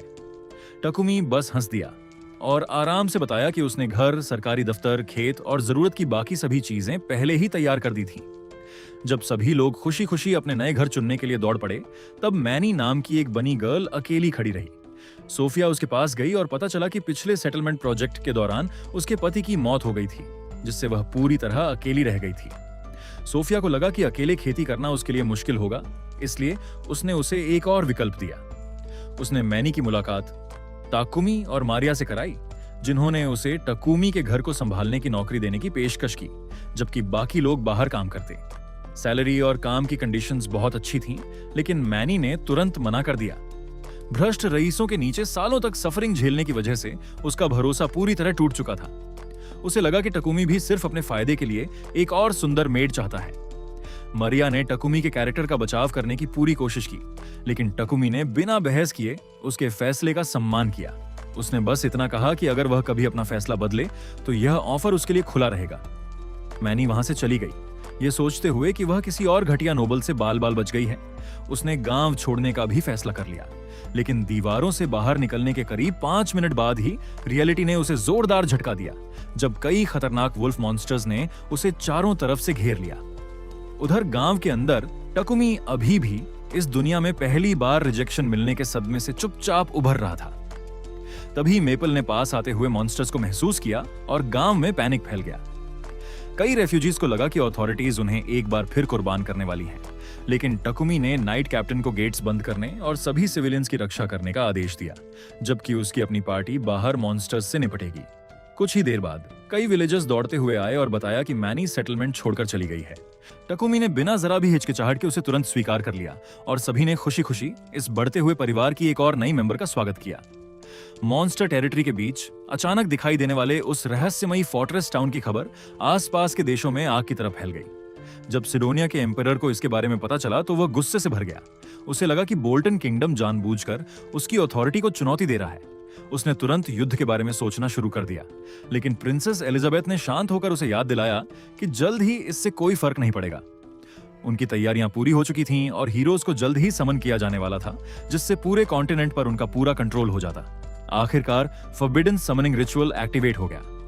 जादुई ऊर्जा की एक विशाल लहर पूरी दुनिया में फैल गई। टकुमी और उसके आसपास मौजूद सभी लोगों ने तुरंत उस जबरदस्त माना को महसूस किया। तभी उसे नोलन की बातें याद आईं। इस दुनिया में उसके आने के ठीक 1 साल पूरे हो चुके थे, जिसका सिर्फ एक ही मतलब हो सकता था। तीनों हीरोज आखिरकार समन हो चुके थे। 3 महीने बीत गए और सिडोनिया एम्पायर की ब्रूटल ट्रेनिंग के तहत समन किए गए तीनों हीरोज पहले ही ए रैंक एडवेंचरर्स के लेवल तक पहुंच चुके थे। एलिजाबेथ, वह क्रीपी और मैनिपुलेटिव विच जिसने उन्हें इस दुनिया में खींच कर लाया था, आखिरकार ऐलान करती है कि अब पूरे कॉन्टिनेंट को एम्पायर के नए वेपन्स दिखाने का समय आ गया है। दोनों लड़के खुद को रोक नहीं पा रहे थे, क्योंकि उनका ईगो पूरे कॉन्टिनेंट से भी बड़ा हो चुका था। इस दुनिया में आने के बाद से ही वे अपनी पावर्स दिखाने के लिए बेताब थे, लेकिन एआई इतनी एक्साइटेड नहीं थी। नोलन की ब्लेसिंग की वजह से उसकी इंस्टिंक्ट्स तुरंत पहचान सकती थीं कि किस पर भरोसा करना चाहिए, इसलिए बाहर से वह सबका साथ देती रही, लेकिन उसने कभी भी अपनी गार्ड नीचे नहीं की। इस बीच टकुमी ने उन्हीं 3 महीनों में अपनी नई सेटलमेंट को एक थ्राइविंग टाउन में बदल दिया था। सड़कें उसे आसपास के शहरों से जोड़ रही थीं। मर्चेंट्स और क्राफ्ट्समैन ने वहां अपनी दुकानों और बिजनेसेस को शुरू कर दिया था, और वहां रहने वाले लोग धीरे धीरे नई स्किल्स सीख रहे थे। जब टकुमी एडमिनिस्ट्रेशन संभालता था, उसकी लड़कियां आसपास के जंगलों में नियमित रूप से मॉन्स्टरों का शिकार करती थीं। एक दिन मेपल को एक अजीब क्रोकोडाइल जैसा मॉन्स्टर मिला जो वहां का बिल्कुल नहीं लग रहा था। सोफिया ने तुरंत पहचान लिया कि यह एक खतरनाक स्पीसीज थी जो किसी दूसरे रीजन में पाई जाती थी, और वह जल्दी से टकुमी को इसकी जानकारी देने पहुंची। उसने बताया कि हाल ही में पड़ोसी टेरिटरीज के मॉन्स्टर्स उनके इलाके में आने लगे थे, जबकि ऐसा पहले कभी नहीं हुआ था। टकुमी ने तुरंत सारी बातें जोड़ ली। उसे पहले से शक था कि 3 महीने पहले महसूस हुई वह अजीब माना वेव हीरो समनिंग रिचुअल की वजह से आई थी। जल्द ही नाइट कैप्टन भी आगे की कंफर्मेशन लेकर पहुंच गया। उसने टकुमी को गिल्ड के काम के लिए पुराने शहर में वापस बुलाया। उसने यह भी बताया कि पूरे कॉन्टिनेंट में ये रूमर्स फैल चुके थे कि legendary heroes Holi Sidonia empire में दिखाई दिए हैं। मारिया को उम्मीद थी कि शायद ये हीरोज सिडोनिया को अंदर से बदल दें, लेकिन टकुमी जानता था कि रियलिटी अक्सर इतनी आसान नहीं होती। शहर लौटने के बाद वह ब्रीफिंग के लिए एडवेंचरर्स गिल्ड गया। रिसेप्शनिस्ट ने कंफर्म किया कि सच में 3 समन्ड हीरोज थे, 2 लड़के और 1 लड़की। सिडोनिया अब उन्हें पड़ोसी देशों में मौजूद चर्च ऑफ डिवाइन लाइट के जरिए भेज रहा था, ताकि एम्पायर की जबरदस्त पावर का प्रदर्शन किया जा सके। उनके डिस्क्रिप्शन सुनते ही टकुमी समझ गया कि वे भी जापान से आए थे। इससे पहले कि वह इस बारे में ज्यादा सोच पाता, रिसेप्शनिस्ट ने उनका असली मिशन बताया। पापेक की कंपनी को एक बार फिर रॉयल कैपिटल जाने के लिए बॉडीगार्ड्स की जरूरत थी। टकुमी ने तुरंत मिशन स्वीकार कर लिया। घर लौटने के बाद मैनी ने झिझकते हुए पूछा कि क्या वह भी सबके साथ जा सकती है, क्योंकि उसे अकेले पीछे रहना बिल्कुल पसंद नहीं था। टकुमी पहले थोड़ा हिचकिचाया क्योंकि यह यात्रा खतरनाक हो सकती थी, लेकिन हर लड़की ने तुरंत मैनी की रिक्वेस्ट का सपोर्ट किया। एक बार फिर टकुमी खुद को पूरी तरह घिरा हुआ महसूस करने लगा। आखिरकार उसने हार मान ली। इस बीच तीनों हीरोज बारका किंगडम में प्रवेश कर चुके थे। दोनों लड़के अनबेरेबल नार्सिसिस्ट बन चुके थे। वे लगातार शिकायत कर रहे थे कि उनकी कैरेज में प्रॉपर सस्पेंशन नहीं था, बिल्कुल ऐसे स्पॉइल्ड इन्फ्लुएंसर्स की तरह जो 1 स्टार होटल का रिव्यू कर रहे हों। उन्होंने बारका में स्लेवरी पर प्रतिबंध होने की जानकारी के बावजूद एल्फ स्लेव्स खरीदने की बातें भी शुरू कर दी। ये सब सुनकर एआई को शारीरिक रूप से बुरा महसूस होने लगा। उसे लगातार अपनी इंस्टिंक्ट से महसूस हो रहा था कि सिडोनिया के आसपास कुछ बुरा है, और उसकी इंस्टिंक्ट्स बार-बार बारका की रॉयल कैपिटल की ओर इशारा कर रही थीं, जैसे वहीं जाकर उसे आखिरकार अपने सवालों के जवाब मिलेंगे। इत्तेफाक से उसी समय टेकुमी और उसकी पूरी पार्टी भी कैपिटल पहुंच गई और पेक्स का एस्कॉर्ट मिशन पूरा कर लिया। जब वे गिल्ड में रिपोर्ट कर रहे थे तभी तीनों हीरोज अंदर आ गए। 2 लड़के ऐसे एटीट्यूड के साथ अंदर आए जैसे किसी रेड कारपेट इवेंट में सेलिब्रिटीज पहुंच रहे हों। उन्होंने घमंड से हर एडवेंचरर को रास्ते से हटने का आदेश दिया। किसी को भी उनका एटीट्यूड पसंद नहीं आया। कुछ एक्सपीरियंस्ड एडवेंचरर्स ने उन्हें समझाने की कोशिश की कि उन्हें दूसरों से थोड़ा सम्मान से पेश आना चाहिए, लेकिन दोनों लड़कों ने उन्हें धक्का देकर जमीन पर गिरा दिया और चिल्लाने लगे कि हीरोज के सामने अपनी औकात याद रखो। तभी उनकी नजर सोफिया और मैनी पर पड़ी। दोनों के दिमाग ने जैसे काम करना बंद कर दिया। बिना किसी शर्म के उन्होंने टिकुमी से दोनों लड़कियों को उन्हें बेचने की मांग कर दी। टिकुमी ने उनकी बकवास को पूरी तरह नजरअंदाज किया और रिसेप्शनिस्ट से अपनी बात करता रहा। मना किए जाने से हीरो का नाजुक ईगो इतना बुरी तरह टूट गया कि वह पूरी तरह भड़क गया। उन्होंने सोफिया और मैनी को उनके साथ चलने का आदेश दिया, लेकिन दोनों लड़कियों ने साफ मना कर दिया और गर्व से कहा कि वे अपने मास्टर को कभी नहीं छोड़ेंगी। यह सुनकर छोटा वाला इडियट पूरी तरह आपे से बाहर हो गया। उसने अपनी स्वॉर्ड निकाली और टकुमी पर हमला करने के लिए झपटा, लेकिन उसके लिए एक बड़ी समस्या थी। टिकुमी ने शांति से एल्केमी का इस्तेमाल किया और सोर्ड उसके शरीर तक पहुंचने से पहले ही उसे बेकार धातु के टुकड़ों में बदल दिया। दोनों खुद को हीरो समझने वाले लड़के तुरंत घमंडी गॉड से प्रोफेशनल रोने वालों में बदल गए। वे धमकी देने लगे कि टिकुमी ने उनका अपमान करने की हिम्मत कैसे की और अब वे उससे बदला लेंगे। टिकुमी ने बस उन्हें याद दिलाया कि गिल्ड के नियम उन्होंने खुद तोड़े थे, क्योंकि सबसे पहले उन्होंने ही दूसरे एडवेंचरर पर हमला किया था। जब उन्हें समझ आया कि पूरा गिल्ड अब उन्हें पीटना चाहता है, तो दोनों पीछे हट गए और जाते जाते भी बच्चों की तरह गालियां देते रहे। उनके जाने के बाद अकाने ने उनके व्यवहार के लिए दिल से माफी मांगी। जब उन्होंने एक दूसरे का परिचय दिया तो दोनों को जल्दी ही पता चला कि वे असल में जापान से थे। अकाने इससे पहले कि कोई जरूरी बात समझा पाती, टकुमी ने चुपचाप उसे अपने होटल का एड्रेस दे दिया और कहा कि बाद में किसी प्राइवेट जगह पर बात करना बेहतर होगा। उस रात टकुमी ने लड़कियों को सब कुछ बताया, जिसमें यह भी शामिल था कि उसने सीक्रेटली अकाने को मिलने के लिए बुलाया है। उधर अकाने अपनी स्लेव कंपेनियन लुलू के साथ कैपिटल से छिपकर निकलने की कोशिश कर रही थी और सिडोनिया के गार्ड से बच रही थी, लेकिन गार्ड्स ने उसकी एस्केप को लगभग तुरंत पकड़ लिया। ठीक जब वह गिरने वाली थी, सोफिया और मेपल वहां पहुंच गईं। उन्होंने अकाने को बचाया और दोनों लड़कियों को सेफली टकुमी के होटल तक ले आईं। सबके सेटल होने के बाद अकाने ने सबसे सीधा सवाल पूछा, क्या टिकुमी भी सच में जापान से था? इस बार टिकुमी ने पूरी सच्चाई बताने का फैसला किया। उसने अपने एक्सीडेंटल समनिंग, नोलन की ब्लेसिंग्स और इस दुनिया में आने के बाद से अब तक जो कुछ हुआ था सब समझा दिया। हैरानी की बात यह थी कि किसी भी लड़की को इस बात से फर्क नहीं पड़ा कि वह किसी दूसरी दुनिया से आया था। उन्होंने लगभग तुरंत ही उसे एक्सेप्ट कर लिया, क्योंकि उनके लिए वह अब भी सिर्फ टकुमी था। उसने बताया कि शुरुआत में वह बस एक शांत जिंदगी चाहता था, लेकिन सिडोनिया और समंड हीरोज के मामले में फंसने के बाद वह सपना लगभग नामुमकिन हो गया था। अकाने ने उसे इस कॉन्फ्लिक्ट में और ज्यादा फंसाने के लिए माफी मांगी, लेकिन टिकुमी ने उसे भरोसा दिलाया कि इसमें उसकी कोई गलती नहीं थी। तभी सोफिया ने सीधे पूछ लिया कि आखिर उसके साथ घूमने वाले उन 2 वॉकिंग डिजास्टर्स के साथ हुआ क्या था। अकाने ने दुखी होकर बताया कि जब दोनों पहली बार इस दुनिया में आए थे तब वे ऐसे बिल्कुल नहीं थे। सिडोनिया में रहने के दौरान धीरे धीरे उनकी पर्सनैलिटीज बदलती चली गईं। क्योंकि अकाने को एम्पायर पर कभी भरोसा नहीं था, इसलिए वह खाना खाने से पहले हमेशा उसे प्यूरिफाई कर लेती थी। वहीं दोनों लड़के ट्रेनिंग में इतने ज्यादा ऑब्सेस्ड हो गए कि उन्होंने किसी भी प्रिकॉशन पर ध्यान देना बंद कर दिया। अकाने को शक था कि कोई किसी तरह उन्हें इन्फ्लुएंस कर रहा था। अचानक वह घुटनों पर बैठ गई और टकुमी से उसे और लुलू को बचाने की गुहार करने लगी, क्योंकि अब वह सिडोनिया के कंट्रोल में और नहीं रह सकती थी। टकुमी ने ऑकवर्ड होकर पूछा कि इसके बाद वह क्या करने वाली थी। अकाने ने ईमानदारी से माना कि उसे खुद भी नहीं पता था, बस इतना जानती थी कि वह लुलू को आजाद करना चाहती थी, क्योंकि किसी दूसरे इंसान को अपनी प्रॉपर्टी की तरह रखना उसे बिल्कुल पसंद नहीं था। ताकुमी ने तुरंत होली मैजिक का इस्तेमाल करके लुलू का स्लेव कॉलर हटा दिया। आजाद होने के बाद भी लुलू रोने लगी और अकाने से कसकर चिपक गई, उससे छोड़कर न जाने की गुहार करने लगी। अकाने ने प्यार से मुस्कुराते हुए कहा कि वह उसे छोड़ नहीं रही है। वह बस चाहती थी कि अब वे मास्टर और स्लेव की तरह नहीं, बल्कि बराबर के लोगों की तरह साथ रहें। घर लौटते समय मैनी और मारिया ने अकाने को अपने हाथों से बनाई हुई क्रीम स्ट्यू खिलाई। उस फेमिलियर टेस्ट ने अकाने को तुरंत जापान की याद दिला दी और वह रोने लगी, क्योंकि समन होने के बाद से उसने इतना कंफर्टिंग खाना नहीं खाया था। घर पहुंचने के बाद टकुमी ने एक बार फिर सबको इकट्ठा किया। उसने घोषणा की कि इस बार वह सच में सभी के स्लेव कॉन्ट्रैक्ट्स खत्म करने वाला है। लड़कियों ने तुरंत उसे फिर से लेक्चर देने की तैयारी कर ली, क्योंकि उन्हें लगा कि वह पहले वाली ही बेवकूफी दोबारा कर रहा है। लेकिन टिकुमी ने उन्हें रोक दिया। उसने समझाया कि वह अब किसी को जाने के लिए नहीं कह रहा था। वो बस चाहता था कि सभी सर्वेंट्स की तरह नहीं, बल्कि उसके फ्रेंड्स बनकर उसके साथ रहें। ये सुनकर सभी संतुष्ट हो गए। एक एक करके टकुमी ने सभी के स्लेव कॉन्ट्रैक्ट्स हटा दिए और ऑफिशियली पूरे ग्रुप को बराबर का बना दिया। कुछ ही समय बाद उसने अकाने के लिए 2 यूनिक होली सोर्ड्स फॉर्ज की, लेकिन इससे पहले कि कोई उन्हें ठीक से देख पाता, एडवेंचरर्स गिल्ड से एक इमरजेंसी मैसेज आ गया। सभी बी रैंक और उससे ऊपर की पार्टीजन को तुरंत बुलाया जा रहा था, क्योंकि एक बहुत बड़ी मॉन्स्टर स्टैम्पीड टिकुमी के नए टाउन की ओर बढ़ रही थी। बिना एक सेकंड गंवाए सभी गिल्ड की ओर भागे। वहां lion fang party guild master Barack के साथ उनका इंतजार कर रही थी। तकुमी को जल्दी पता चला कि नाइट कैप्टन ने इमरजेंसी रीइंफोर्समेंट्स मांगे थे, क्योंकि ज्यादातर हाई रैंकिंग एडवेंचरर्स पहले से ही दूसरे मिशंस पर गए हुए थे। हालांकि टिकुमी को चिंता थी कि अवेलेबल फोर्सेस शायद काफी नहीं होंगी।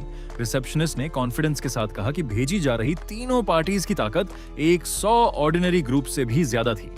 जैसे ही रियल ने सुना कि एक तीसरी पार्टी भी आ रही है, उसका चेहरा ऐसा हो गया जैसे किसी ने अचानक सरप्राइज एग्जाम की खबर दे दी हो।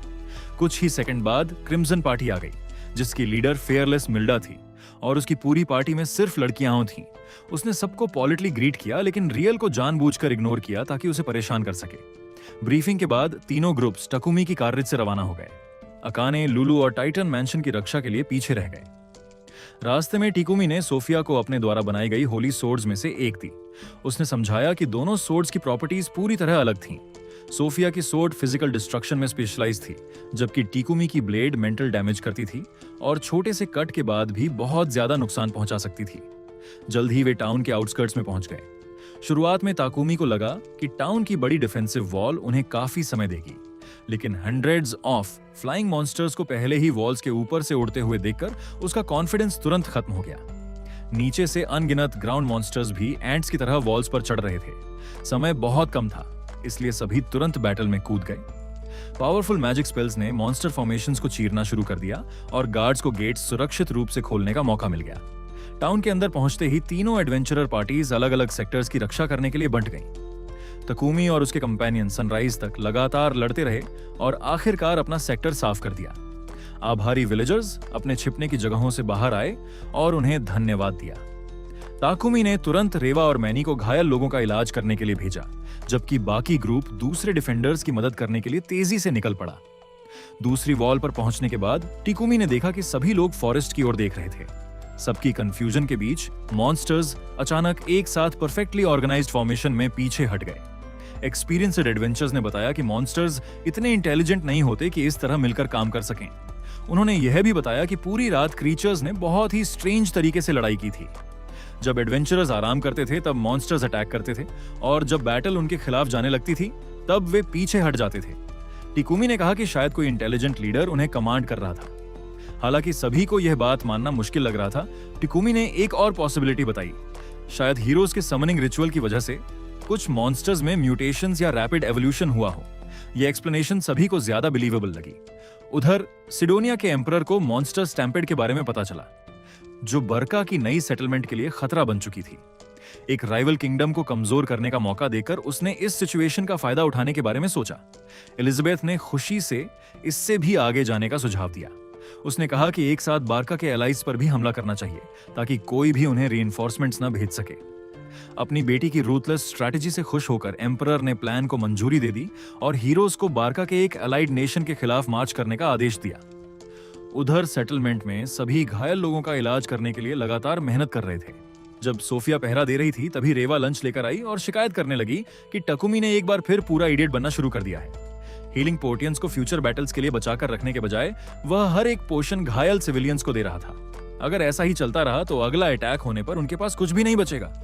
सोफिया ने तकुमी से इस बारे में बात की, लेकिन वह जिद्दी इडियट बस कैजुअली कहने लगा कि वह खुद घायल ही नहीं होगा। सोफिया जानती थी कि उससे बहस करना बेकार है, क्योंकि टकुमी हमेशा अपनी जान से ज्यादा दूसरे लोगों की जिंदगी को महत्व देता था। मन ही मन फैसला करते हुए सोफिया ने तय किया कि वह उसकी रक्षा करेगी, चाहे इसके लिए उसे अपनी जान ही क्यों ना देनी पड़े।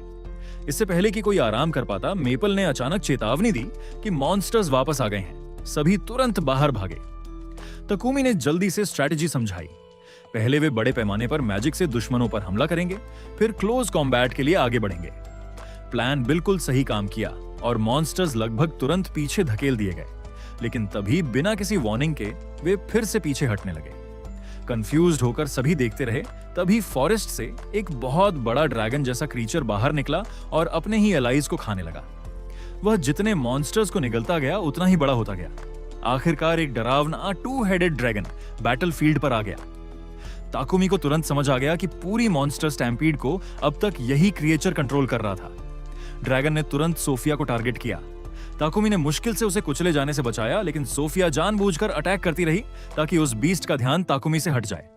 गुस्से में ड्रैगन लगातार उसका पीछा करने लगा और आखिरकार एक खतरनाक फायर ब्लास्ट से सोफिया को जमीन पर गिरा दिया।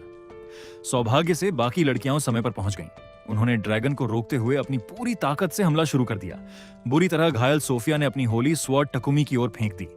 दोनों लेजेंडरी ब्लेड्स को एक साथ इस्तेमाल करते हुए टिकुमी ने उनकी कंबाइंड पावर को अनलीश किया और आखिरकार उस भयानक ड्रैगन को मार गिराया। इसके तुरंत बाद सोफिया बेहोश होकर गिर गई। टिकुमी उसके पास दौड़ा, उसकी इंजरीज को हील किया और गुस्से में पूछा कि उसने इतनी लापरवाही से अपनी जान खतरे में क्यों डाली। सोफिया ने धीरे से स्वीकार किया कि वह बस उसकी रक्षा करना चाहती थी। अपनी इमोशंस को रोकते हुए टकुमी ने उससे कहा कि वह दोबारा कभी अपनी जिंदगी इस तरह खतरे में न डाले, क्योंकि वह उसे खोने का दर्द सह नहीं सकता। इससे पहले कि दोनों और कुछ कह पाते, बाकी लोग अच्छी खबर लेकर वहां पहुंच गए। ज्यादातर बचे हुए मॉन्स्टर्स भाग चुके थे और बाकी सर्वाइवर्स को भी खत्म कर दिया गया था। आखिरकार जब टकुमी ने खुद को रिलैक्स करने दिया तो एक्सट्रीम मना एग्जॉस्शन के कारण वह तुरंत बेहोश हो गया। अगले दिन उसकी आंख खुली तो उसके आसपास सभी वरीड कंपेनियंस मौजूद थे। हालांकि सोफिया कमरे के बाहर से चुपचाप उसे देख रही थी और अभी भी खुद को दोष दे रही थी। कई दिनों तक डैमेज्ड सेटलमेंट को दोबारा बनाने में मदद करने के बाद आखिरकार सभी घर लौट आए। इसके बाद एक बड़ा बारबेक्यू सेलिब्रेशन हुआ, लेकिन सोफिया असामान्य रूप से शांत रही। हमेशा की तरह टकुमी को कुछ समझ नहीं आया, जब तक कि मरिया और मैनी ने उसे लगभग जबरदस्ती सोफिया से बात करने के लिए नहीं भेज दिया। ग्रिल्ड मीट की एक प्लेट लेकर वह आखिरकार सोफिया के पास बैठ गया और माना कि वह समझता है कि सोफिया सिर्फ उसकी रक्षा करना चाहती थी, लेकिन वह चाहता था कि सोफिया जिंदा रहे और अपनी जिंदगी के आखिरी पल तक उसकी पार्टनर बनकर उसके साथ रहे। सोफिया की आंखों में आंसू भर आए और उसने खुशी से वादा किया कि वह ऐसा ही करेगी। कुछ समय बाद टिकुमी ने मार्क्विस गॉडविन से मुलाकात की और ऑफिशियली अकाने और लुलू को अपनी प्रोटेक्शन में रखने की परमिशन मांगी। गॉडविन ने तुरंत परमिशन दे दी, लेकिन उसके बाद उसने एक और भी डार्क न्यूज बताई। दोनों मेल हीरोज ने बरका के एक अलाइड नेशन में पहले ही अनगिनत इनोसेंट लोगों का मासैक्रे कर दिया था। यह सुनकर अकाने पूरी तरह टूट गई। उसे लगा कि वह उन्हें पहले रोकने में फेल हो गई थी। ताकुमी ने उसे समझाया कि उन क्राइम्स की जिम्मेदारी उसकी नहीं थी, हालांकि उसे अभी भी पछतावा था। अकाने ने चुपचाप कसम खाई कि जब सही समय आएगा तो वह खुद उन दोनों करप्टेड हीरोज के खिलाफ खड़ी होगी और उन्हें रोकेगी। आखिरकार टिकुमी ने एक बार फिर गॉडेस नोलन से मुलाकात की। उसने पूछा कि क्या उसे 1 साल पीछे भेजना हमेशा से नोलन के प्लान का हिस्सा था, ताकि समन्ड हीरोज के आने की तैयारी की जा सके। नोलन मुस्कुराई, लेकिन उसने कोई सीधा जवाब नहीं दिया। उसने बस इतना कहा कि अब फ्यूचर पूरी तरह टकुमी के हाथों में है। इस दुनिया में उसे जो कुछ मिला था उसे याद करते हुए उसके फ्रेंड्स, उसकी फैमिली और वह जगह जिसे वह अब अपना होम कहता था, टकुमी ने वादा किया कि वह हर चीज की रक्षा करेगा, चाहे कुछ भी हो जाए। यह सुनकर नोलन गर्व से मुस्कुराई और उसके लिए विश किया कि वह दुनिया का सबसे महान एल्केमिस्ट बने, क्योंकि तभी यह दुनिया सच में सेफ रह सकेगी और आगे बढ़ती रहेगी। तो आज के एनिमे की लेसन काफी सिंपल है। कभी भी एक मिडिल एज्ड सैलरी मैन को अंडर एस्टिमेट मत करना जो बस पीसफुल रिटायरमेंट चाहता था, क्योंकि समहाउ वही आदमी 10 दिनों में पूरे टाउन्स बना देगा, मैजिकल टॉयलेट्स इन्वेंट करेगा, एक जायंट स्पाइडर को टेम करेगा, लॉयल कंपेनियंस का एक्सीडेंटल हैरम बना लेगा और होली एम्पायर के लिए सबसे बड़ा हेडेक बन जाएगा। ब्रो लिटरली बस पीसफुल लाइफ चाहता था और accidentally fantasy Elon Musk with PTSD बन गया। अगर तुमने वीडियो को आखिर तक देखा है तो कांग्रेचुलेशंस, अब तुम ऑफिशियली टकुमी की बढ़ती हुई कंस्ट्रक्शन कंपनी का हिस्सा हो, जो असल में एक एडवेंचरर पार्टी के डिस्गाइज में चल रही है। कमेंट करो, ब्रो जस्ट वांटेड पीस।